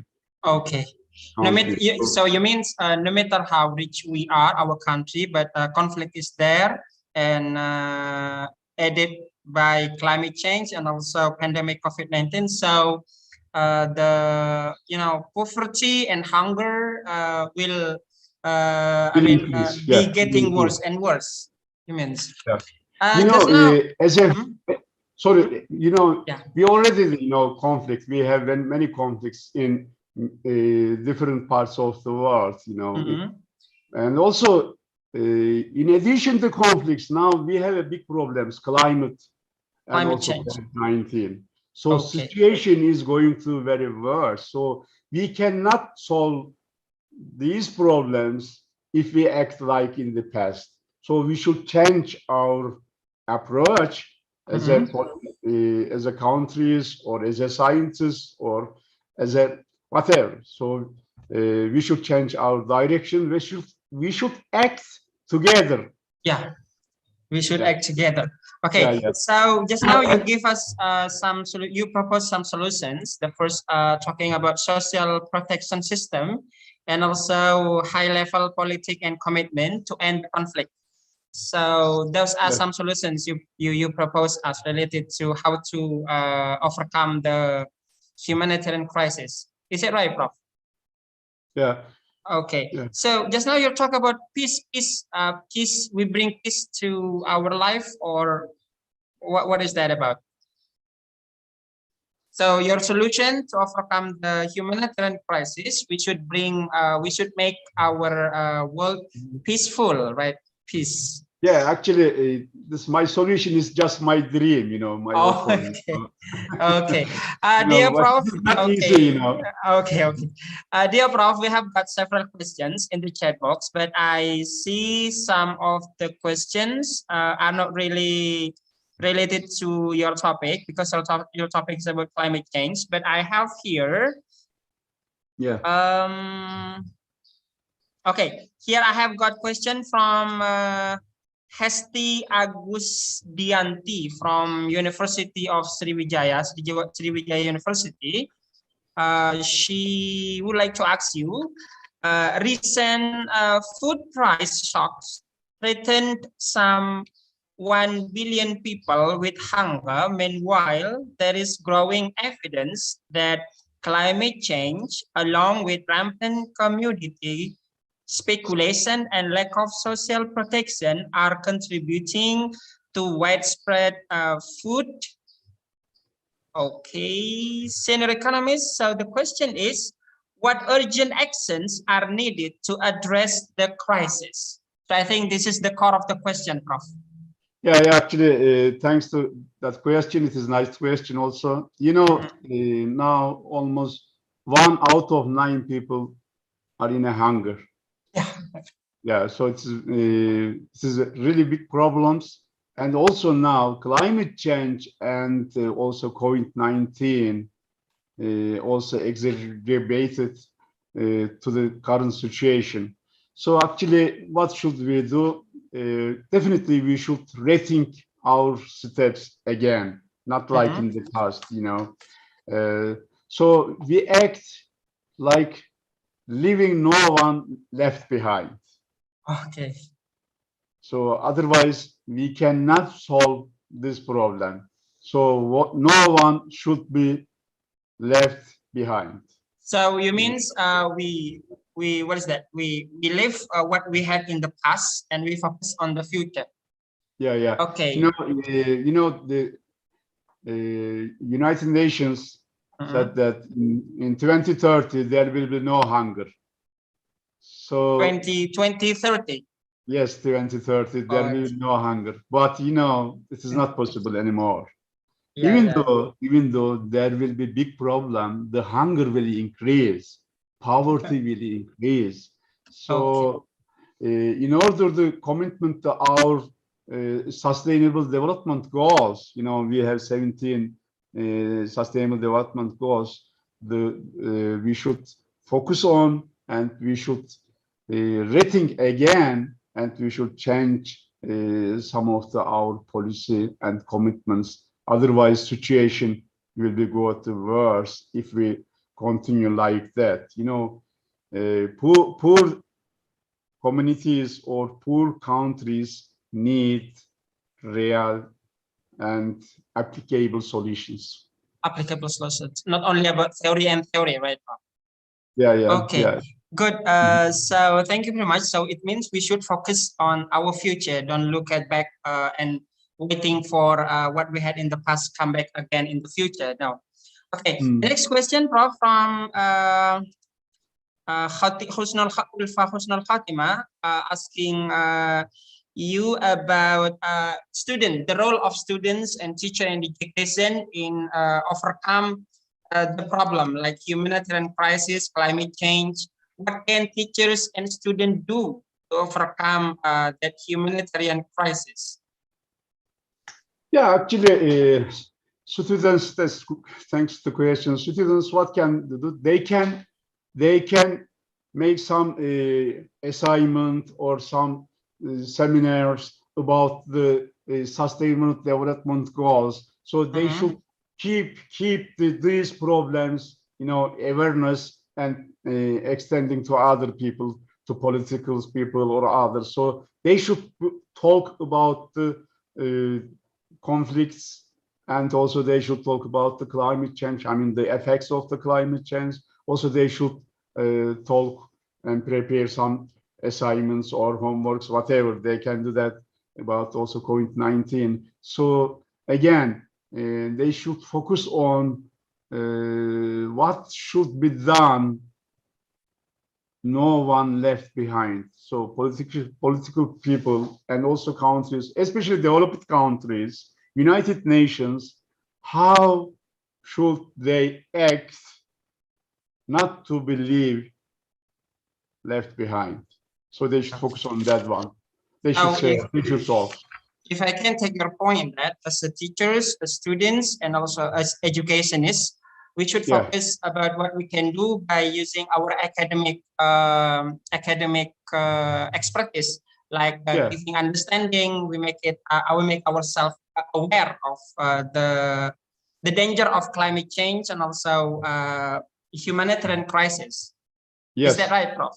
Yeah, Professor. Also, you know, every students, actually everyone should know what are the sustainable development goals. Yeah. So if they don't know, then it is not easy to focus on these developments. So they should know that the people are dying because of hunger. They should know that children are dying because of the hunger. They should know that all these people, and otherwise they cannot focus on, or they cannot understand what is going on around the world. So what do you call that, Prof? SDGG, right? Sustainable. Sustainable development goals. Yeah. That is the United Nations goals. Yes. Which are the 17 goals. Okay. So everybody should know that one. Yeah. What are they? And how can we reach, or how can we solve the current problems?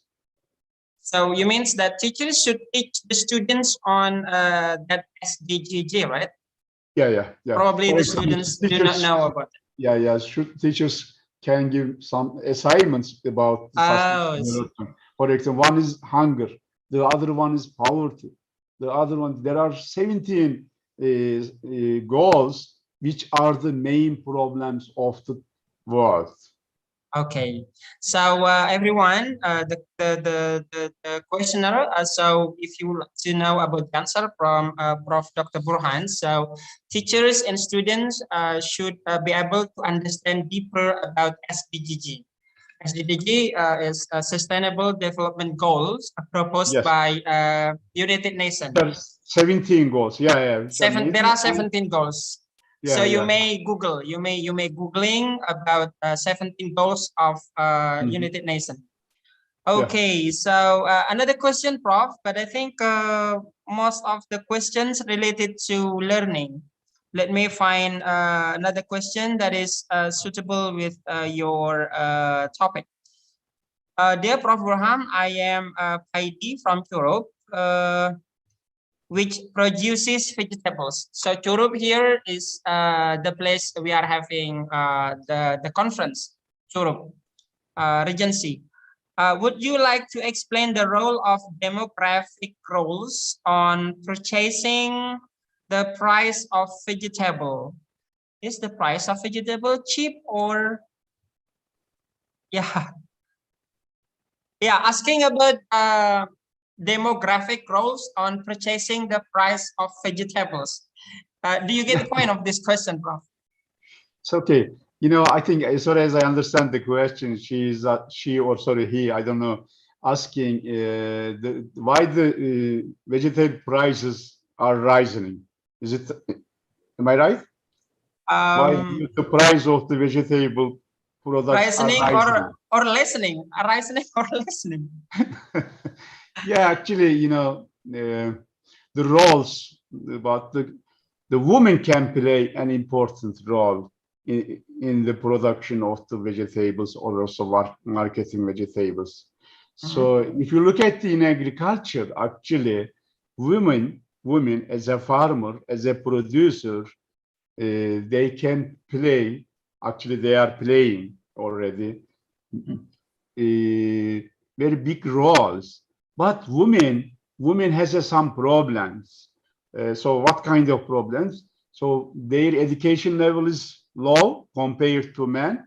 Also, women don't have enough facilities or access to resources. So what should we do? We should we should educate the women, and also we should give some rights in terms of having the resources. For example, if you look at the agricultural production or vegetable production, so women are working there, but women don't have enough resources. So we should strengthen the women, and also agriculture extension people should train the women. Actually, I have conducted a project, Women Farmers Project, together with Rutgers University from USA. So we should train the women, and the partners of the project, like from Germany, from Spain, Malta, USA, and myself or Turkey. So there are actually 5 countries jointly conducted this project. The aim is how we can increase the women's power in the production and also marketing. So I believe that if we educate women, if we give some powers to women, so it will be help to reduce hunger. So that's very important. So you really rely on the women, right? Yeah. So we should educate women. Definitely. Definitely. Educate women. Also, we should give some rights to have resources, like title of the land. Also, they should be able to get the credit from the bank. So this kind of thing. So you know, I don't know in Indonesian situation, but in Turkey now, the younger people don't produce or don't work in agriculture anymore. Younger people go to the big cities. So in the village, only elder people are living, you know, almost their age is 55 years old and more. So that's why women stayed in the village, so they are continued the production, the food which are necessary for all of us. Okay, so I think it's the same the condition, Prof, with Indonesian society that especially the young men, young women in Indonesian society, they are not doing farming anymore. They like to go to the big city to work and to get instant money. But farming is not really instant, right? Okay, we still have one more question again, asking about. I think this is in Indonesian context, Prof. But my question first, have you ever been to Indonesia before? Unfortunately, but I had very good friends. Very good friends. Yeah. Ibu Dr. Mutmainah, your good friend. I've been in Japan and USA and Thailand, all these countries, but I haven't been in Indonesia. That is my favorite country, actually. I hope after the COVID-19 is over, then I am planning to visit. Amen, so I like amen. very much Indonesian people. Ibu Dr. Mutmainah would like to invite you to Indonesia. Yeah. Okay, so the question here, Prof, from Selvi Krisdayanti, so asking about Indonesian country as a development country still rely on fossil energy and not ready for renewable one. It seems to be unrealistic. May you share your perspective about this point? So probably, actually, yes. Sorry, this question is related, climate change. You know that if you don't use the renewable energy, if you use like fossils, so it is not good for climate change. Because of the CO2 emissions. So the countries also should change from fossil energy source to renewable energy source. Yeah, that's all. Yeah. Okay, so the question is about due to the climate change. Okay, Prof. I think that's it. So some of the questions are related to education and learning. I think your topic is about humanitarian crisis, talking about climate change, conflict, and you're talking also about hunger, poverty, and agri-food system. But again, on behalf of the moderator and also the participant, we would like to thank you so much for being with us, and hopefully you are getting more successful in the future. Stay healthy and stay safe. Thank you, Prof. Thank you very much. Dr. Thank you very much. Oskan. Well, ladies and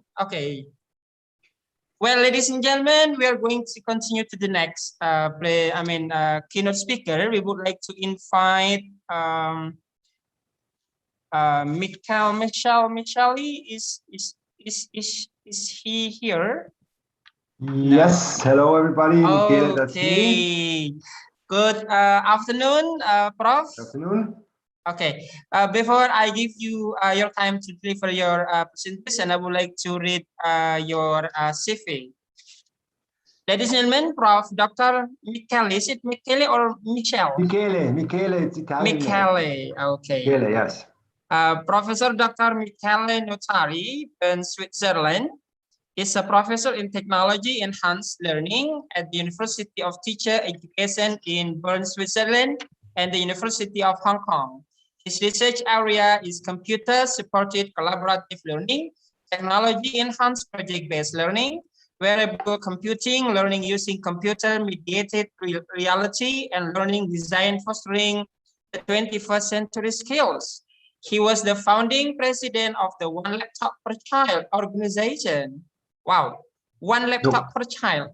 In Switzerland, that was the big organization is from the MIT. I just created like a group in Switzerland, not in the MIT, unfortunately. That was Nicolas Negroponte, somebody else. Oh, okay.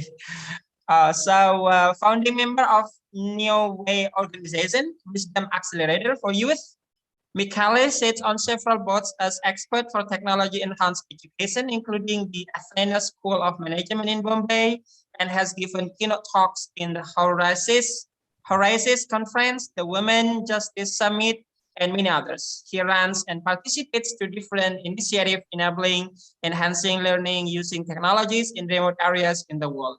Well, ladies and gentlemen, without further ado, I would like to give the time to Prof. Dr. Michele Nutkari. Thank you very much for having me here. Thank you very much for the pleasure and the honor to talk to all of you.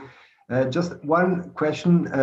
The program I got is a little bit different. I supposed to come later. Can you tell me how much time I have to introduce the topic I want to go in depth? Is it 15 minutes or is it a bit longer?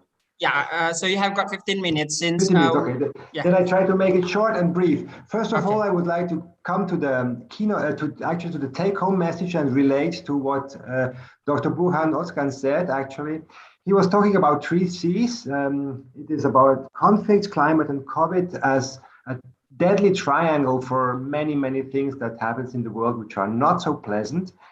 And actually, he was talking about one solution which I really appreciate and share with him. And there is also another solution, especially if you focus on the sustainable goal developments, the one we were talking about, the United Nations organization. And actually education is one, from my point of view, one core element to really reach one of these goals. And I'm not talking about the goals which are set for 2030. I'm talking about the goals which are set for more after 2030, because actually I hope the world will still exist after that, and I hope we will go toward development which really helps the humanities to survive. And actually, if you talk about education and learning, there are 3 elements in education which are core in order to reach these goals, and that is called actually not only learning about the topics, which is of course essential, but actually nowadays not so difficult to get information about climate change, not so difficult to get information about crisis or about COVID-19. Of course, they have to be taught and addressed, but the specific skills which are essential and so relevant for getting there are skills to be able to communicate, to collaborate, and to solve conflicts. These are basic skills which can be not only taught, but educated. And actually, there are many concepts which are empirically evidenced that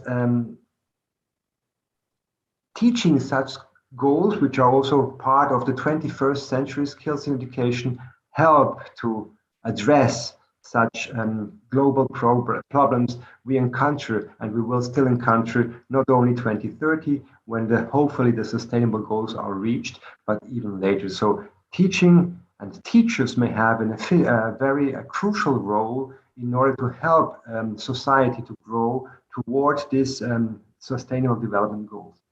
So that's actually one of my take-home messages, and that has actually not so much to do with technology, with what I'm talking now and soon, but still technology as a vector or as a tool or as help for getting there is also an important element. So I have actually prepared some slides, and I hope it's possible to share my screen. Yeah, sure. I will do it right now, so you can share about what I try to do. To talk about, is it visible, the screen? I hope it is. Yes, it's very visible. Okay, let's try to start the presentation. Let me see. Okay. Actually, this presentation I prepared for you is about technology and education and about the factor that teacher matters. I started with my take-home message before, and for all of you, of all the participants, I sent you the link to this presentation, which is actually down there. If you copy this link and paste it into the chat, so everybody can access to all the slides I prepared. And I won't go through all the slides. I think it's far too much for this 15 minutes of my time, but I will try to focus on different elements of it, which may target the take-home message I mentioned before. So please take the time to copy the link you see underneath there. Oh, I make it maybe a bit bigger. Let me check if it's possible. Yeah, now you can see the link there. You can scan the QR code or copy the link, and please post it on the chat so the people can have a look at it and follow also the elements and the videos I won't show. You can see them afterwards. Okay, I will start talking about technology first, because that's actually my goal and how maybe this technology may help to achieve this goal we were discussing before. First of all, of course, technology is related to computer, and the concept of a computer has changed.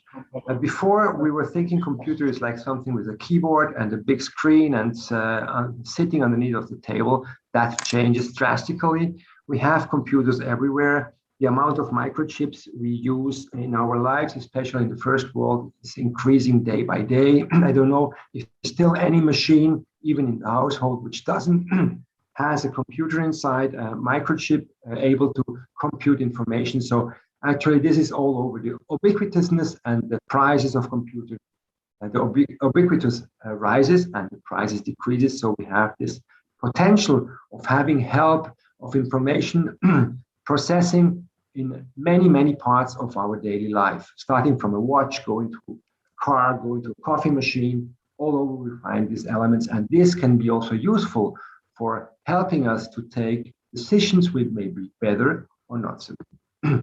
Of course, there is a development of computer scientists, which are can be promising for the future, and actually already right now in the present, that is artificial intelligence. I think everybody of you heard of that. And of course, there are also some fears about artificial intelligence taking over our human power and our human decision making. And this is actually a fear that has to be considered. But still, I think with every technical development, we have the good things about it and the bad things about it. And so we have to try to focus and direct about the good elements out of it. I have an example about this. I hope you can see the video. I won't show the whole video, just a part of it. You can hear the sound? No, I think hello? No, I think you should share sound. Okay. I will just address what's about. It's about a robot with artificial intelligence, and this robot is actually able to mimic also human feelings. This is actually a robot which has been developed to help people which are affected by sickness, or elderly people, or assist also people which are affected by COVID. Why? Because this robot cannot be infected. This robot, beside of being able to communicate with the patients, is also able to collect information related to fever, to heart rate, and also to other parameters, and transmitting this information to the doctors and nurses in order to address the problems of the patient quite quickly. This is a development quite recent, and actually, of course, now all the nurses and doctors think, oh, are we going to be replaced? And from my first point of view, this is, of course, not the answer. I suppose I would say, of course not, but maybe our role will be changed, and we will get some help for there. And of course, all the teachers will think now, oh, do we going to be replaced by such robots in the future? And my answer, my vision is not, but our role may change. Another point which is to be addressed, where technology may have an effect on not only our daily life, but maybe the way we take decisions, is the extended reality. Extended reality, maybe you know this term under not only extended, but virtual reality or augmented reality. And actually there I prepared a lot of slides, and I will skip all the slides afterwards. This is a development which has fastened in the last couple of years. And of course, extended reality helps. I give you just one example, can help you to simulate specific worlds or simulate specific environments. And also from the educational point of view, by simulating specific environments like a chemistry laboratory, you can practice some proceedings, some skills without need of very expensive laboratories. That is one of the examples where extended reality may have an impact on education, and may also have an impact on being able to scale up education for many, many people without having a big and expensive infrastructure. So I have this example. Maybe you check this YouTube video where this extended reality impression is shown for gaming. Of course, gaming is one trigger for developing extended reality, but of course, this may also be applied for other topics like others, I would say, more serious educational goals.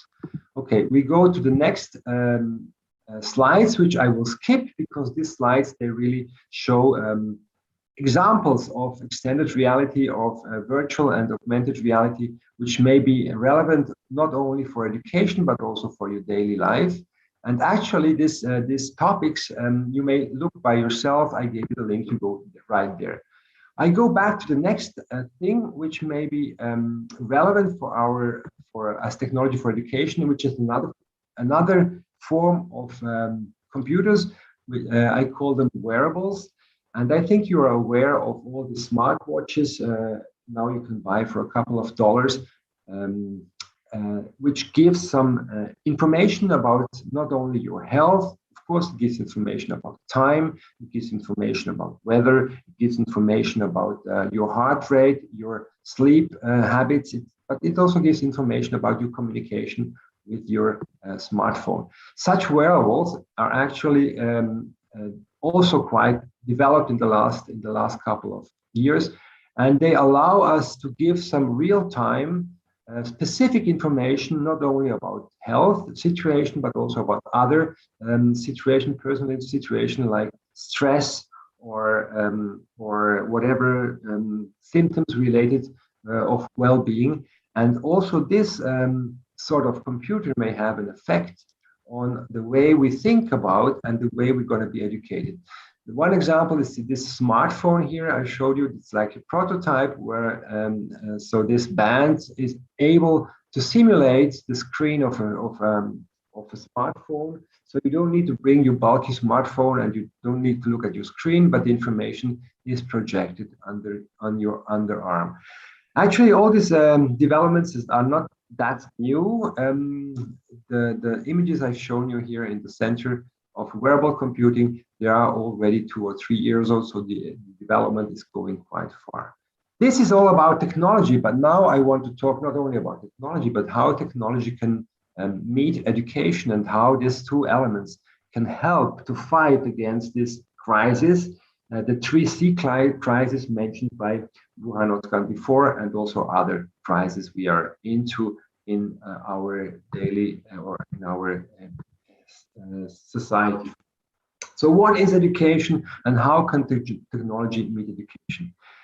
From my point of view, education is built upon construction of representation, which means actually education means that we build up our representation of the reality, and we learn to do that. Education is also acquisition of specific skills. And I was mentioning before three very important elements of education, which may help to overcome crises like communication, collaboration, and conflict resolution. These skills may be educated, and these skills may be core for sustainable education. Of course, also these skills has to be embedded in a specific context. And this changes related to the society we are living in. I talk about ethics and moral context. And of course, this can be very taken in a good way, which means if we have I would say, good ethical and moral context. But of course, good is always in the perspective of the one who's talking about it. And good moral and ethical education in a Western country may be a different than good and ethical education in another society, in an African or Asian or a Caucasian society. So, but still, education should also go toward embedding of the skills we acquire, and that may be communication, collaboration, conflict resolution, negotiation. All these skills may be embedded, of course, in a frame, in a bigger frame, and it would be very good if this frame takes in consideration the sustainable goal development. But of course, it's not the case in all the it's not always the case like that, but that should be something we would like to go towards. Education is based on learning, and also here I would like to talk about what learning could be and how technology may really help to integrate this learning, help to foster this learning, help to make this learning even more effective. And as you see, I have actually some elements about knowledge acquisition. Knowledge acquisition could be knowledge toward how to interact, how to negotiate, how to resolve conflicts, how to reflect about something, how to collaborate with someone, how to communicate with someone, and how, if communication sucks, how to solve common problems. All this concept of learning can be supported by technology, especially technologies with help working together, with help to connect people to each other. And one of the big goals, one of the big added values of technology, especially if technology is connected using internet, is the ability to bridge distances. So as we talk here now, it's because we all have a connection to the internet and because we all have technology which enables us to bridge not only geographical distances. I am in Switzerland, you're sitting in Indonesia or in Turkey or all over the world, but also temporal distances. For me, it is 8:45 or 8:44. For you, it is in the middle of the afternoon. I just had breakfast, you had lunch, which means we are communicating real time together, bridging these distances. I was talking about geographical distances and temporal distances, but there are also other distances which can be bridged using technology. One distance is social distances. Imagine 40, 50 years ago, you would like to write a message to the president of your country. Nowadays, it is much easier. I give you an example of the politics in the US, where the former US president was using a communication channel, which is called Twitter. I think you're familiar with that. Nowadays, as a student, you could write 140 digits and send a message to the president of your country. And this is just possible because we have this media, we have this computational, we have this technological based communication systems. That is amazing, actually, and of course it may also be frightening. But on the first hand, we have the opportunity to interact to each other. We have the opportunity to collaborate, and we have the opportunity by having the chance to talking to each other in a synchronous or asynchronous way, also to solve problems together. And these skills are not just inborn. We need to foster the development of such skills, and not only on the academic level, not only on the university level, but we have to foster and to work on that level from the beginning of the educational stage, from the primary schools. And I'm not talking only about schools, because actually education and learning doesn't only take place at school. Researchers show that actually 90% of all the things you are learning, they are not learned in school. And their technology also has a big impact by enabling people who don't have the access to a sort of a school situation, or people who stop going to school at the age of 12 or 13 because they need to work on the fields or whatever. Using technology can enable them to exceed not only to information, but also to sort of education, which helps them to foster and to enhance their skills. The skills I'm mentioning here, the skills that from my point of view are crucial to solve the problems we are addressing, not only in the 21st century, but also in the 22nd century. So actually, these are very important elements of education which have been a bit neglected in the former years, because actually, and as well, of course, it's important to talk about contents. And of course, we need to talk about what is good for food, how we can prevent the infection through a lethal disease like COVID, how we can process food the way it is better, healthier for us, how we can avoid dangerous things. The elements and the content is crucial, and the content gets much more accessible. So we go to the role of actually the educators and the teacher. And there was a question actually before in the talk of Volkan, how can teacher help to resolve this crisis, this crisis based upon conflict, climate, and COVID? Actually, of course, teachers have to educate, and also educate not only the male part of our society, but also the women part and the kid part, all parts of it. But the way they may really be very efficient in doing that is a little bit different than the way it was for the last 300 or 400 years, where teachers were the owner of the knowledge. So teachers did, in most of the cases, transmit their knowledge from them to their students, which means they were the one who had the authority of knowledge and giving it to the students. But actually, this authority will be a bit less important in the future. Why? Because they have a big support. They have a big support from the information which is available online, from other teachers which presented already this content. So for the teachers, they don't need to be so much the one who transmit the information, because it's already there and it is accessible not only during their courses, but 24/7 if the students, the learners, have the accessibility to this information.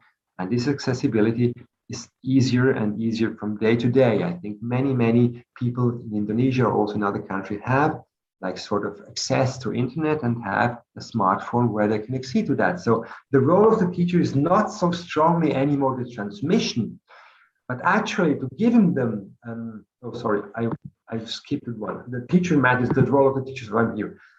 It's not only the transmission of this information, but helping students to show them where they can find this information, helping them to search, giving them some strategies about to find what they need, where they want to be educated. Then they have to organize educational settings and saying, because they know their students, they can say, listen, maybe you go there, you're very good at mathematics, look at there. You're good at languages, maybe you take a language course. You communicate with each other, you're good at STEM, which means STEM is science, technology, and informatics. Maybe you have a look at there and you try to educate yourself there. Of course, a teacher cannot have all the knowledge, but by the help of the information which is accessible nowadays, they can really train accordingly and individually his students and her students in order to maximize their potential and in order to give them the chances to survive and to help society to go a step ahead. So supporting, giving feedback, orchestrate education, scaffolding education, showing methods about how to get this education. This may be much more the role. And of course, for doing that, they can also have access to technology, where technology can help them to give to the learners a bigger immersion into the topics. And this immersion may be given through extended reality. I talk about virtual and augmented reality. The technology can help to simulate. I gave you an example before of a laboratory where people can train how to do experiments, scientific experiments. Technology can help to foster situated learning, which means if I have to learn something about crops, about agriculture, I can take a computer and go with the computer. I talk about smartphone or another device and go to the field and then learn about the plants which grow there by taking pictures and giving and the pictures then gives me some further information by saying, okay, this plant should not be here because it affects the growth of the other plants we want to have for our food. So a lot of learning can take place situated by the help of the technology, and so foster specific education and giving also a much better outcome and a more efficient learning experience. And all these things can be supported by technology. Another things I mentioned already, bridging the distances, we had that. Another element which can be supported by technology is visualization. Now, of course, there are a lot of visualization techniques. If we want to have a look how the heart is working, we cannot open up a man, a human, and then have a look how it pumps. By using technologies, we can simulate and have a look at the inside of the body, and so get a better notion of what's going there. The last point I was mentioning, which is still a big topic for teachers, namely giving specific and individual feedback to the learning process, that can also be supported by technology. Nowadays, there is intelligent tutoring, which is based on artificial intelligence and data and big data and learning analytics. So these are also elements which can be supported by technology. So now I showed you a little bit the promising technologies which are on the way nowadays, and especially I mentioned that teacher still has a very important role in this game to play. And in my point of view, the role of the teacher won't disappear in 2030 when hopefully the sustainable goals are achieved. The teacher will still have a very important role by knowing his students, by trying to support them, by giving them a specific feedback, by showing them methods about how to learn, how to search, by showing them methods about how to collaborate with others, by giving them access to a specific elements of interaction with other interested students, with other interested experts, where they can connect and so develop their goals and hopefully enhance their communication skills, enhance their collaboration skills, enhance their conflict resolution skills, and so hopefully go toward a society and the world which can face the crisis we're going to face in future, which are, as Burkan Özkan mentioned, of course, conflicts, of course, climate change, and of course, pandemics. And I'm not just talking about COVID, I'm sure, and it is sure, not only me, I'm sure that COVID is one of the pandemic we will encounter in the future. There will be more. Okay, I'm done. I hope I didn't talk too long. No, we do enjoy your session, Prof. And I think you are really, mastered your topic to discuss, but I would like to highlight what you are talking. And the first you address, you give intake message to Dr. Burhan, right? Yeah. And but still it relates to your topic. Yeah. That you said that to reach one of the goals of SDG is through education. Definitely. But the education here is 21st century education that you mentioned about solving conflict, and you try to also collaborating, something like that. And then you talk about technology and education. First of all, we are so surprised, not so surprised, but we are amazed of your video showing how sophisticated the technology we have nowadays. And you're talking about wearables technology. So the technology is attached to human, like a handphone. We don't need to bring the handphone. We just have in our skin. Is that right, Prof? Right. And you're talking about education, but I am so interested in the definition of the education you propose as that construction, acquiring, and embedding skills. Right. So I get that. And learning is knowledge is acquired through interact, negotiate, and communicate. Just now I highlight that we can communicate the differences between my country and your country related to time. Okay. And you're talking about the role of technology. But I'm so interested in the teacher matter shifting the role. That the teacher nowadays should be able to influence and foster the student skill. Right. Okay, so I think that's what I can get from your point. Prof, I think you have got so many questions. Probably the participants really enjoy your session. Let me read the questions. First, hi, Mr. McCallie. I'm Istiana from Bengkulu University. How can we take advantage of the latest electronic book technology without leaving the nature of the teacher as the real person who is the main driver of educational mobility in the world? So, Prof, I think this is talking about advantage of technology and also the teacher. Yeah, well, the thing is actually, that's a fear of teacher, which actually raised already 100 years ago when we had the first radio station in the world. Then there were a lot of voices telling, no, we are obsolete because the radio will take over. We can have radio transmissions and the radio talks. So the teacher doesn't need to talk anymore. What will the teacher do? It's a fear. And actually the fear becomes bigger and bigger nowadays because actually this technology can do many things. But the point is actually this is a tool which helps following our goals. So actually we still have a lot of tools. We have books, we have Blackboard, we have chalk, we have the like booklets where students do, and technology is another tool. And the thing is actually, if you're listening to me and not listening to such a device, it's because actually we still have the efficiency of what I say, the way I talk to you, the way I interact directly as a human has a totally different quality. But still, I need a tool to do that.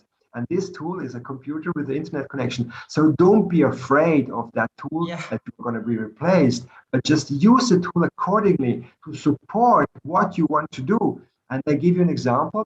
If you want to learn about crops in the agriculture, you want to know which are the plants which are fruitable for your crop and not fruitable, then you say, student, look, I give you a device, and you go there and you take pictures of all the flowers and the plants you see, and then it will give you a help about the plants that may be helpful for your crop and not helpful.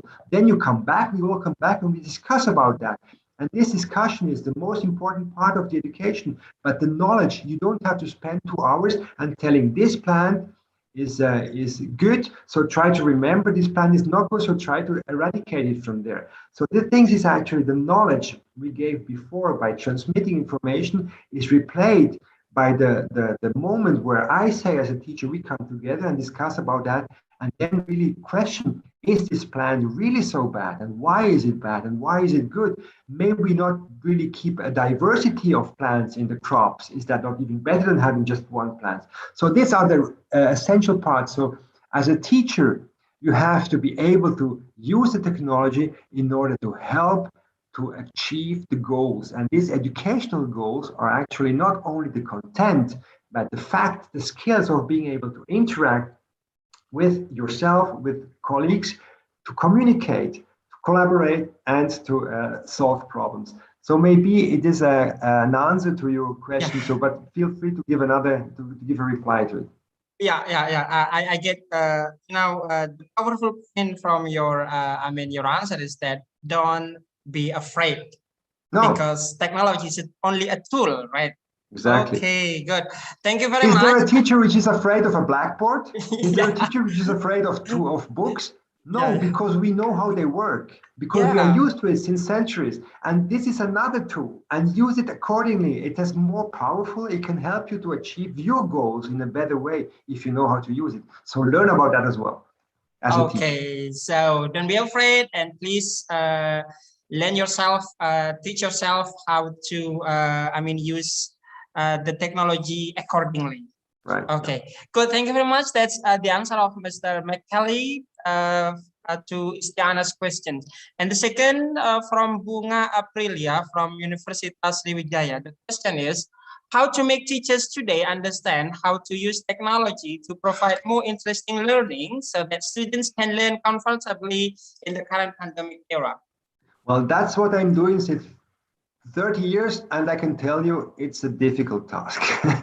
I'm in the University of Teacher Education, and I try to analyze and to create methods and techniques and concepts about how to teach the teachers about how to use the technology in an appropriate and effective and good way, so the technology doesn't replace but helps the teacher. So if you have 30 years time, come to me and I will try to talk about my story. It's a difficult thing.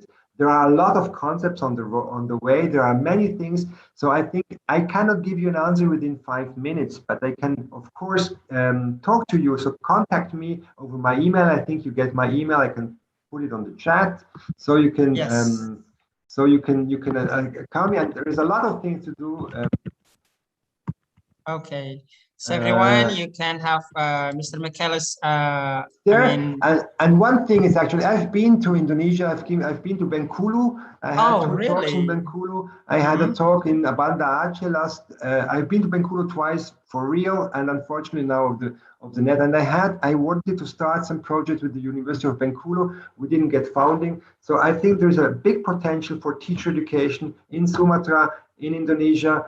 And I'm very interested in helping out with concept, with ideas, but of course the work has to be done there because the teachers are there and the thing can be done online. But most of it, it's important that they learn there by actively interacting and looking about that concept. So if there are teacher education faculties, please feel free to contact me. I have a bit experience also in the educational system of Indonesia as well.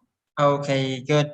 Thank you very much. That's I mean, we are so happy to get that, and we do need your email address. I mean, you have it. I put it on the chat. I think, oh, not for everybody. Oh, I think oh no, I didn't put for everybody. I will put for everybody. Oh, no, everybody. Let me see. Ale. Oh, 1 second. I just find. Oh, there are so many people here on the chat. Yeah. That's very interesting. Prof. Yeah. Okay. So many questions. Yeah. If I'm afraid that we are running out of the time, so of course. Please. I mean, I would like to choose the questions that probably suitable with your topic. Okay, Prof. Well, okay. For the next question here from Nabila Nur Amalia from Sriwijaya University, in the midst of the convenience provided by technology, it is easy for students and teachers to get all the information they want. And sometimes this can have a bad impact on students. Why? Because the student get addicted to technology. So if the technology is not there, students will be confused on how to get that information. So how to deal with that? It is a big issue. You know, if you talk about very powerful technology, like nuclear technology, this is a powerful technology. It can destroy the world by an atomic bomb. It can give power to millions of people by using atomic energy to create electrical energy. So all the technologies which is powerful may also be very dangerous. And that's also with the technology we're using nowadays. The internet and the games in internet, the access of information is addictive because it is powerful. And actually that is a crucial point about how to manage the dangers, and in order to minimize the danger, to maximize the positive outcome of it. And actually, you know, per se, it is not dangerous, but the way we use it, and of course it is addictive, and it can be used in a very bad way. And there is a lot of research on that about how addictive it can be, especially for young generation, for kids and adolescents. And that's why it is relevant to use this powerful tool in a good way. You know, the fact is actually you don't give a very fast car to a 2-year-old kid because it is too dangerous, too powerful. So you should be able to manage the way to learn to drive to a kid, and then you can give him a very fast car once he or she is able to use this power, which is among this technology. And it's exactly the same with the powerful and the accessibility of the technology we have here. Another point is actually not only the accessibility of the information, but the overflow of information and the quality of information. There is a lot of reliable information on the internet, but there is much more of non-reliable information, which wrong information. If you have access to everything, it is important to be able to filter the things which is relevant and have a look at the important things. And this is an expertise, a skill that has to be educated. So you don't have to educate how the information, how to learn information. You have to educate about how to find the relevant, correct information. That is one of the cores of technology enhanced education. You need to learn how to filter to get the relevant thing out of the crap. Sorry, I use this term, which there is a lot of. And you need to learn to manage yourself and not trying to get addicted through game, through movie watching, all the things that can fill our brain with information that is not really that relevant. Okay. So there are concepts. There are some elements. There are concepts. There are methods to go toward there, but I cannot go into that. It's too long. okay, but I get to a point from you, Prof, related to I mean, you answer for the questions to minimize the danger of technology in order we are not getting addicted. The first is the way we use it. Basically, is the danger. Not the technology is dangerous, but the way we use it. So that's why we have to use it as good as possible, and use the powerful tool, and how to do that. But I think if we talk about digital literacy, digital literacy, right? Right, Okay. it's called digital literacy. Yeah, exactly, that's the point. Actually, there are a lot of concepts and methods about how to learn about digital literacy. Yeah. And there is a lot of initiatives, and obviously nowadays digital literacy is a core competence like writing, reading, and arithmetics. There is another thing which has to be taught, has to be learned, which is digital literacy, because with that we empower to learn to read, to learn to calculate. A lot of things are inside there. So digital literacy is one core skill which has to be taught as well. I didn't mention this term, but of course, and there are a lot of initiatives. The information about how to learn digital literacy is available through technology. A lot of courses are in many languages are starting to grow all over the world for free. So that means you have access to it. But of course, the teacher has to know it and has to say, listen, we look at that course, we try to talk about that, we try to learn about that. And then once you have these entrance skills, maybe the danger of getting addicted is a little bit slower. But of course, it's not as simple as it is. Okay. Well, dear Prof, thank you very much. Actually, you have got more questions, but I think we are running out of the time. So if you have got time and availability to answer the questions through the chat box, so you may answer it by yourself. I will, yeah. I will. Okay. Well, again, thank you, Prof. Probably you have got a closing remark from your session. Well, closing remarks again. Thank you very much for organizing this conference, and I'm really very amazed that we have so many participants. It's nice that so many people take their time to discuss about this relevant topics, which are crucial for long-term development of our society, of yours, my society, of our planet. So please. It's really nice. It gives hope, actually, that the things won't go that wrong as many news tell every day. So I give you all the hope for being healthy, you there in Indonesia, and I hope soon we will be able to meet in person, and we will be able to collaborate somewhere, wherever it is, online or offline. Thank you very much, and have a good day. Thank you very much. We are so happy to be with you all and listen to your session. Prof. Michele Notari from Switzerland. Ibu Dr. Mutmainah say hello, but because she is unable to unmute herself. Okay, ladies and gentlemen, I'm so sorry for the questions that are not answered. For today, but inshallah, but I think Prof. Michele would like to answer it through the chat box. Well, ladies and gentlemen, brothers and sisters, we are going to continue to the next keynote speaker, Dr. Dragan Jafanov. Are you there, Doctor? Yes.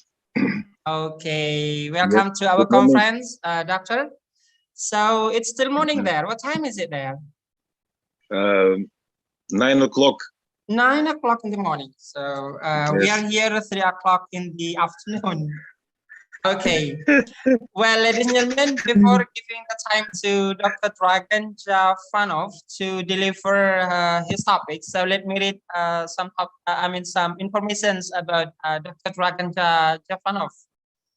Okay, he is from Faculty of Agriculture Sciences and Food, Macedonia. Oh, wow. Macedonia. I think this is new. Is it new country or no? Not really. Historical country Macedonia, but political name is North Macedonia. Oh, North Macedonia. Okay, Political name. Political name. Traditional name, historic name is Macedonia. Is real.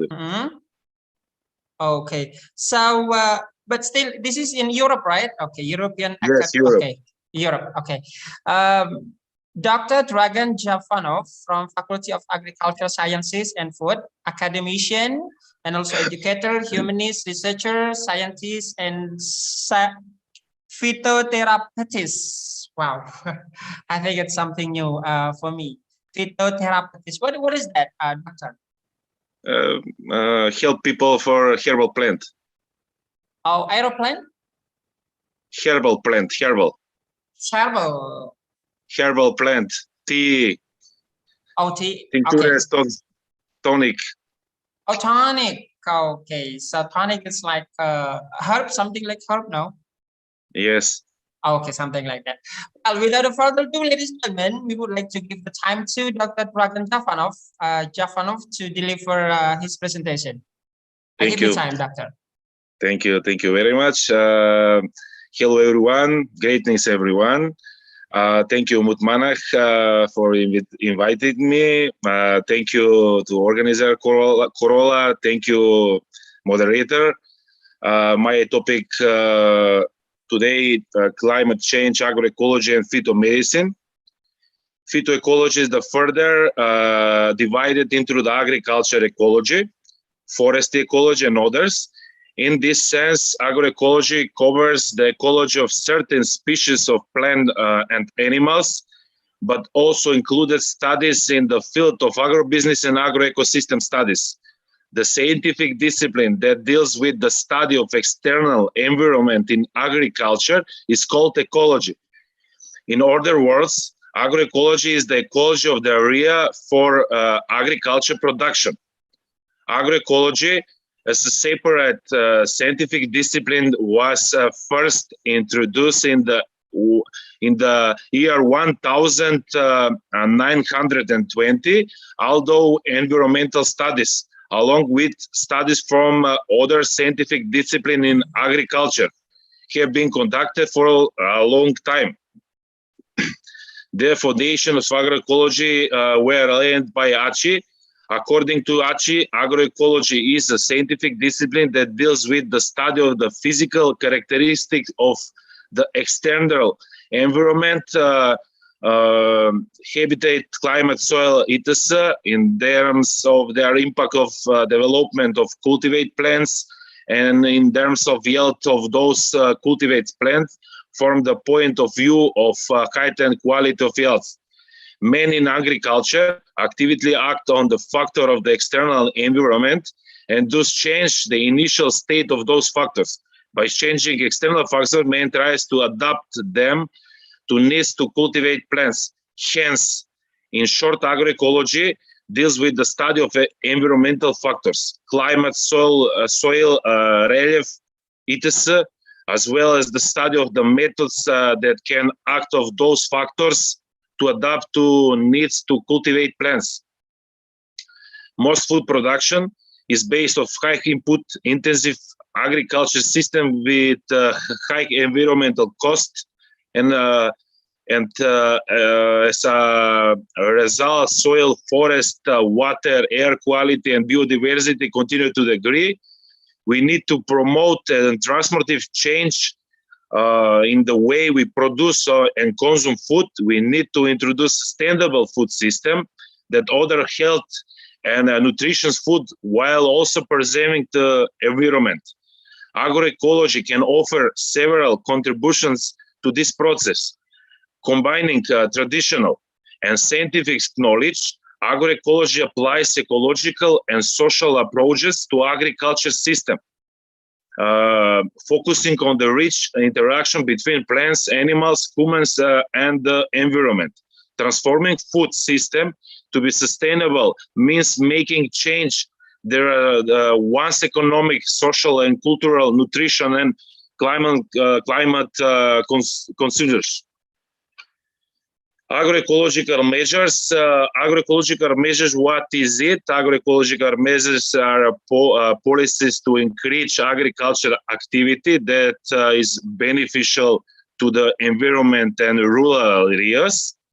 It aims to promote agriculture production, practices for sustainable use of agricultural land, protection and improvement of the environment and rural areas in order to preserve plants and animal diversity and improve soil, water, and air. Agroecological measures provide financial support to farmers in addition to income for the implementation of agroecological obligation, ecological way of processing irrigation, fertilization, plant protection, and biodiversity, return to traditional agriculture and the like. Agroecological measures are implemented at national, regional, or local level. They can be different depending on the natural characteristic of the region and the specificity of the climate condition of the soil. There are tools for achieving environmental protection goals. Although agroecological measures are different, age measure continents general objectives such as environmental protection and natural feature. Phytomedicine, modern phytomedicine should be our way of life in the future. The more we use the gift of nature for our good health, plus in the fields, the mountains or places where herbal plants grow, always leave the last 20% of the herbal plants to future propagation and not to collect them all. It's strictly forbidden to uproot. As many nature protected areas is possible, the more protected natural areas are, the better the health of the planet Earth. Here is very important to improve the infrastructure in most countries to be able to enjoy those natural beauties. But of course, you need strict production in order to protect those natural beauties around the world. We are someone in trend with Rune. Climate change. Some experts say the climate crisis, agriculture is perhaps one of the most affected industries. Can return to be so-called old way of production be a step forward or a step backwards towards better living conditions? The natural condition is the country where I live. For example, the cultivate of most continental and Mediterranean crops, as well as various livestock products. Herbal and land and pastures cover about half of the land, while forests cover 37%. What is the most widely grown annual crop and barley grown, and various vegetables and present in smaller areas. The wine is the main perennial crop and covers almost 25,000 hectares. And wine is the second most important export product after tobacco. Although areas planted with fruits and nuts are smaller, they have the potential to increase in the future. Only a small part of the crop area, less than 10%, is irrigated, while most depend on rainfall. The country's climate is diverse due to the combination of continental and Mediterranean influences and the complex geography represented by valleys and mountains. There are several climate types from the Alpine climate present in the western and non-western parts of the country to the Mediterranean climate along the southern course of the Vardar River. Climate change mainly due to human activities. We release billions of tons of carbon dioxide and other gases each year that trap heat in the atmosphere. The more greenhouse gases emission we emit, the greater the future climate change. Therefore, limiting climate change as well the final change of climate change solution. Climate change mitigation refers to the effect of reducing or preventing future release of greenhouse gases into the atmosphere An example of mitigation includes switching to renewable energy, designing energy efficient equipment, recycling, building more bike and hiking trails, improving forest management practices, or changing consumer behavior. Mitigation can be of complex nature, as a project plan for a new city, or simple turning on of an electronic device. Action are taken locally to internationally, for example, by concluding agreements to reduce greenhouse gas emissions. But in general, individuals, communities, and even international prefer someone else to the mitigation as long as they can enjoy the fruits of other efforts. Climate change solution, the problem is that everyone wants to drive for free on one wheel to the job, and will not be able to stop them or change the direction of climate change. This is now as a problem of collective action, and climate change is a prime example.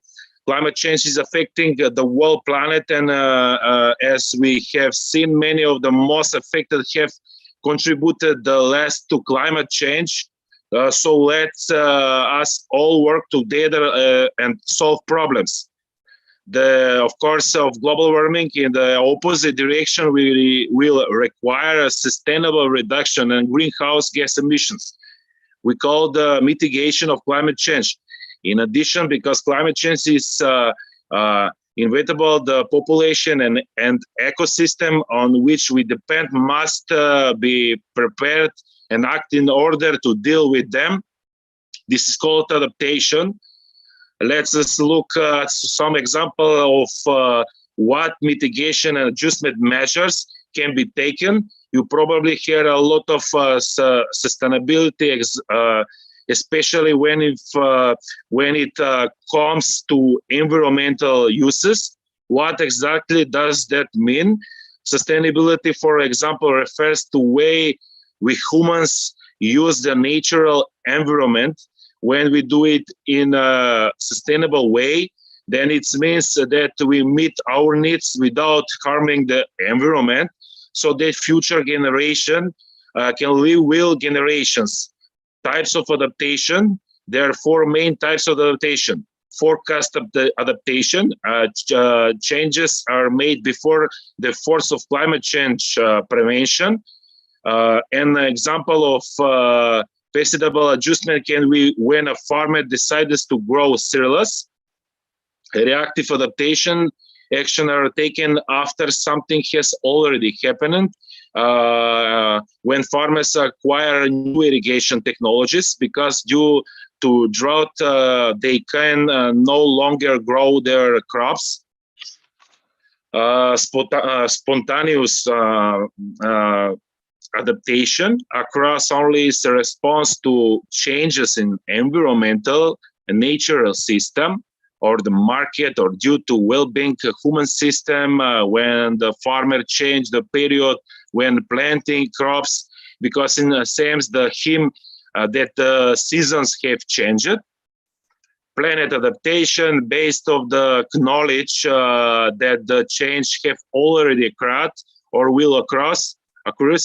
The decision is made what types of actions will be taken in order to return to the previous one, to maintain or achieve a new and decided condition. One type of planet adjustment may take the form of change to building rules to make new buildings more sustainable in warmer climates. Photovoltaics, the goal should be a priority to ensure greater energy efficiency worldwide. Recently, in addition to energy efficiency education efforts, turnkey service offer for the installation of photovoltaic system in a household, and business should be encouraged by using the renewable energy of the sun household can cover over 30% of the annual consumption of electricity, and companies, in addition to the realized savings, increase their responsibility and sustainability by using the so-called green energy. The interest in the service is great because the benefits are huge. In the future, this system should be supplemented and improved, especially in poor countries around the world. Thank you very much. I'm go at work. All questions sent to me and my email address. Okay. Thank you. Well, thank you very much, Dr. Dragan Javanov. He's talking about climate change and agroecology and phytomedicine. Phytomedicine here is like traditional herb. I think I'm from Madura. Madura is popular with traditional herb. And I think in Europe also is popular with traditional herb, in Java as well. And agroecology here is sustainable farming that works with nature. And ecology here is the study of relationship living organism. And Dr. Dragan Javanov is explaining you all about how important the agroecology and phytomedicine in overcoming or lessening the effect of climate change by having good mitigation. Is that right, Dr. Javanov? I think he's away. Hello, Dr. Javanov? Probably he has another agenda. So he said that if you have got questions, so you can email him through his email address in the chat box. Okay. I think he has another agenda. Well, ladies and gentlemen, we still have one keynote speaker, but let me check his attendance. Ibu Mutmainah, is Dr. Mohammed is already here? No, you can unmute yourself. Ibu Eka, would you like to unmute Dr. Mutmainah, please? Mic-nya, okay. Ibu Mutmainah or the host, would you like to unmute Dr. Mutmainah so she can clarify the attendance of Dr. Mohammed? Yeah, I have called Dr. Muhammad Gabala. Actually, he will be deliver the presentation about the law, but I think I have lost connection with him. He is active. About Prof. Serif, let's pray for Prof. Serif. Yeah. He get COVID-19 and at hospital right now. So really sorry for about the keynote speaker. Speedy recovery for Prof. Serif. Yeah, and that's it. So I guess so. Two keynote speakers are not here. So I think we have done the speakers just now. Keynote speaker from let me see. The first from Prof. Tariq Elias. He's talking about exploring the challenges and solution of web-based in education. And the second, Prof. Burhan. He's talking about humanitarian crisis, talking about climate change, conflict, and talking about there is a question for Mr. Michele. Yeah, I think Mr. Michele, I think he's still here. Yeah, I think too many questions. I'm still here. I am still here. Okay. So just can you repeat the question? Sorry, we can go into that question again. I am not aware of the question you were asking. Sorry for interrupting, and I don't want to take away the time for the other speakers, but obviously there are none here, so we can continue. It's fine. I'm still here. Okay. So, Prof, I'm so happy because you are still here. You are so faithful with us. Let me check the question for Dr. Michele. I'm Laini Andriani from YIN Europe. What is Mr. Michele's view? What is your view on the COVID-19 issues? Is it true or not? If it's so, is it as vicious as many media reports? So she's asking you about that. I'm asking is maybe I didn't get the answer, the question properly. Is it about what COVID-19 and is it true or not? Is it true or not? What is true? What is true or not? Yeah, I mean, is it real or is it made up? COVID-19 is real or made up?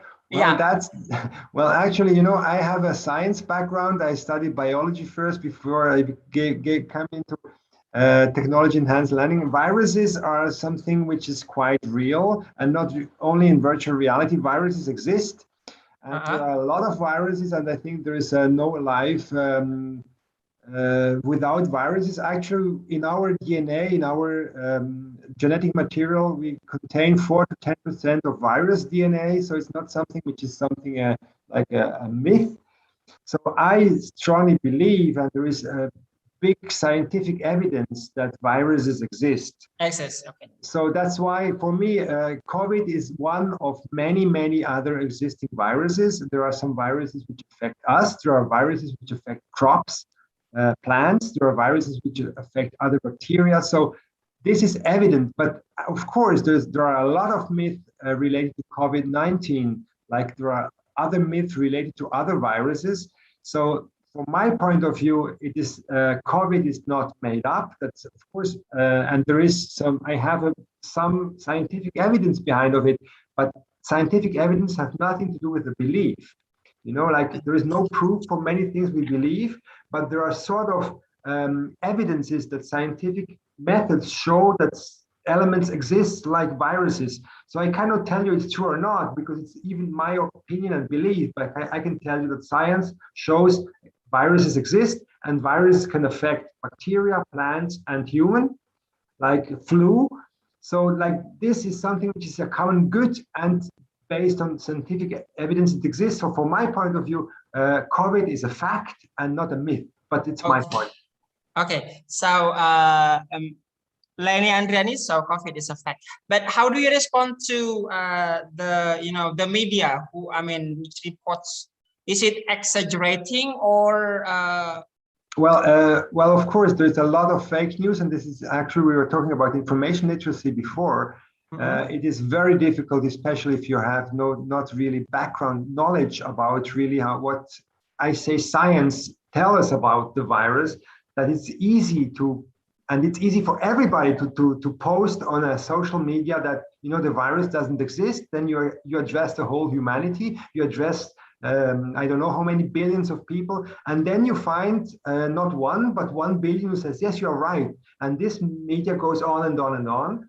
But there is no evidence behind of that. I can say the Earth is flat, and I find many people who say to my, the Earth is flat. We agree, and then we go on and on and on. So, which means actually there is the danger of creating bubbles, and a lot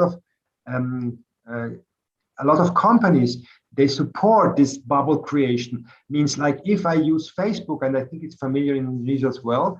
Facebook, the algorithm behind of Facebook.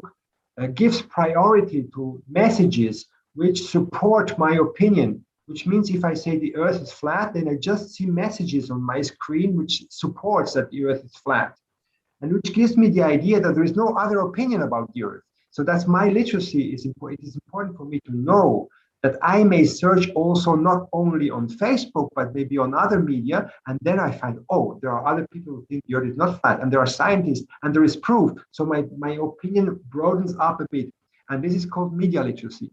And I think this is a danger, and many, many people are affected by being in their bubble, where they just see the opinions of people which have the same opinion as them, and this is something which is created by companies which want to support the use of the tool by enhancing people with their opinion. Of course, Facebook has an interest of giving you opinion from others who have the same opinion. Why? Because so you remain longer on Facebook. If Facebook shows you just opinions of others which are different ideas, then you say, oh no, this is a bad tool, I go away. Okay. So that's something dangerous, and we have to be aware of it. So that's yeah. Yeah. Maybe So I you give an mean answer. that media contains fake information. So we have Definitely, to be aware of. we have to know, we have to have skills in order to filter relevance of information. That is very, very important and has to be taught from the beginning, from small kids on. And not only we adults, but they are much more affected because they believe, as we believed what came on television 20 years ago. Now we believe what comes over the internet, and we have to be careful, and we have to have tools in order to detect what is relevant and what is not so relevant, and not only to us, but to humanity. And that's two different skills, two different. Okay, well, that's so great answer, Prof. Michele, related to the question from Lady Andrian. So I guess no more questions. Fine. I think, yeah, no more question. Again, thank you very much, Prof. Dr. Mulmaina, do you have any words to say? No. Give you time. Just say thank you very much to all of the keynote speaker. Very wonderful presentation, Prof. Michelle. We want to invite you again to our next conference, Prof. Burhan from Turkey. Thank you very much to support us in this webinar. You're welcome. Yeah, so I mean that we will invite you again. We still have many agenda. Thank you very much and have a good day. I need to go to the next meeting now.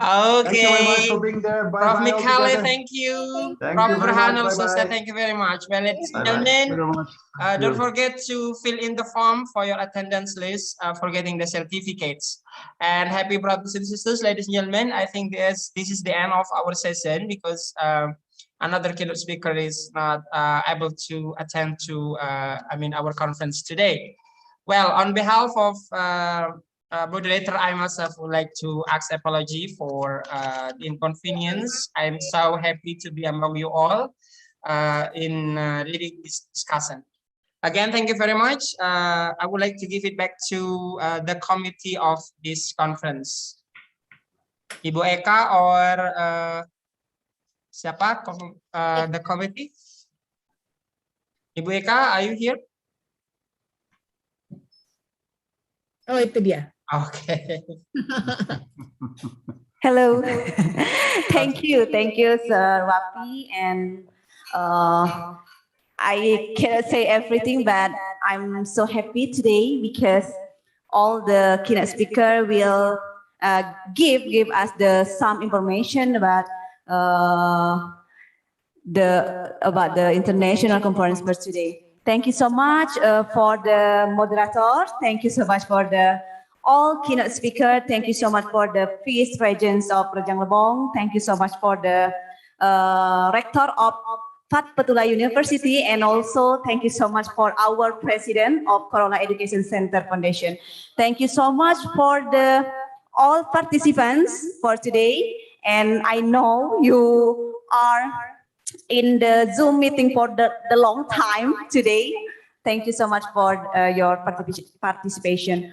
Okay, I think that's all for today. Mr. Rafi, you can close this international conference. Thank you.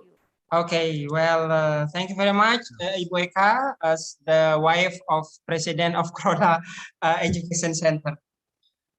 Before coming to the end again, because Dr. Burhan is here, probably you have got a closing remark before I close this session.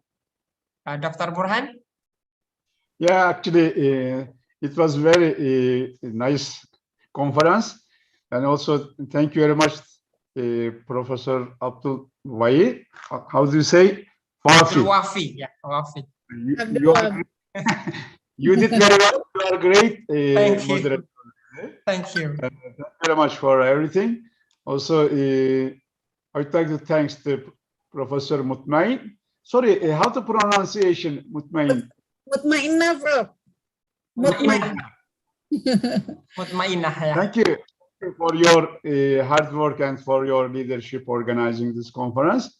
I'd like to thanks to all the actually people who had the organizing this conference, and also Thank you for the participants. So maybe we can meet the next event. The next session, yes, the next event. Okay. Message from all Indonesian people. Okay. Okay, thank you, thank you. Say hello to President Erdogan, Prof. I think he is behind you, President Erdogan. Okay, well, ladies and gentlemen, I think this is the end of our session for this. This lovely afternoon. On behalf of moderator, again, thank you very much for being so attentive in listening and joining this conference. Well, that's all. Thank you. This is the end of session. Let's end this by reading Hamdalah. Thank you very much. See you the next session. Assalamualaikum warahmatullahi wabarakatuh. Waalaikumsalam. Okay, Teh Eva, would you like to sing a song? Mau nyanyi, silakan Teh Eva. No. Oh, enggak ada ya. Teh Eva bagiannya nyanyi. Oke. Ada closingnya ya, putar aja lagunya kemarin yang playernya. Mana playernya kemarin itu? Ya, yang ada TikTok. Oke, silakan sambil yang lain. If you want to leave the room, it's okay. So sambil menunggu yang lain ini, so I would like to play song. What is that? Santiana Bonita. Okay, thank you, Mr. Wafi. Yeah, thank you for welcome. today. Thank you so much. Thank you for Dr. Mutmaina, Ma'am Mutmaina. Thank you so much, ma'am, for today. Ya, sorry-nya gak Okay, for all the participants, you can check the link attendances in the chat room, and don't forget to write your true email because your certificate will be sent to your email. Okay, thank you. Okay, Ibu Eka, saya izin leave ya. Ini sudah mulai sore. Okay, sir, thank you. Okay, see you guys. Assalamualaikum Okay. warahmatullahi wabarakatuh. Waalaikumsalam warahmatullahi wabarakatuh.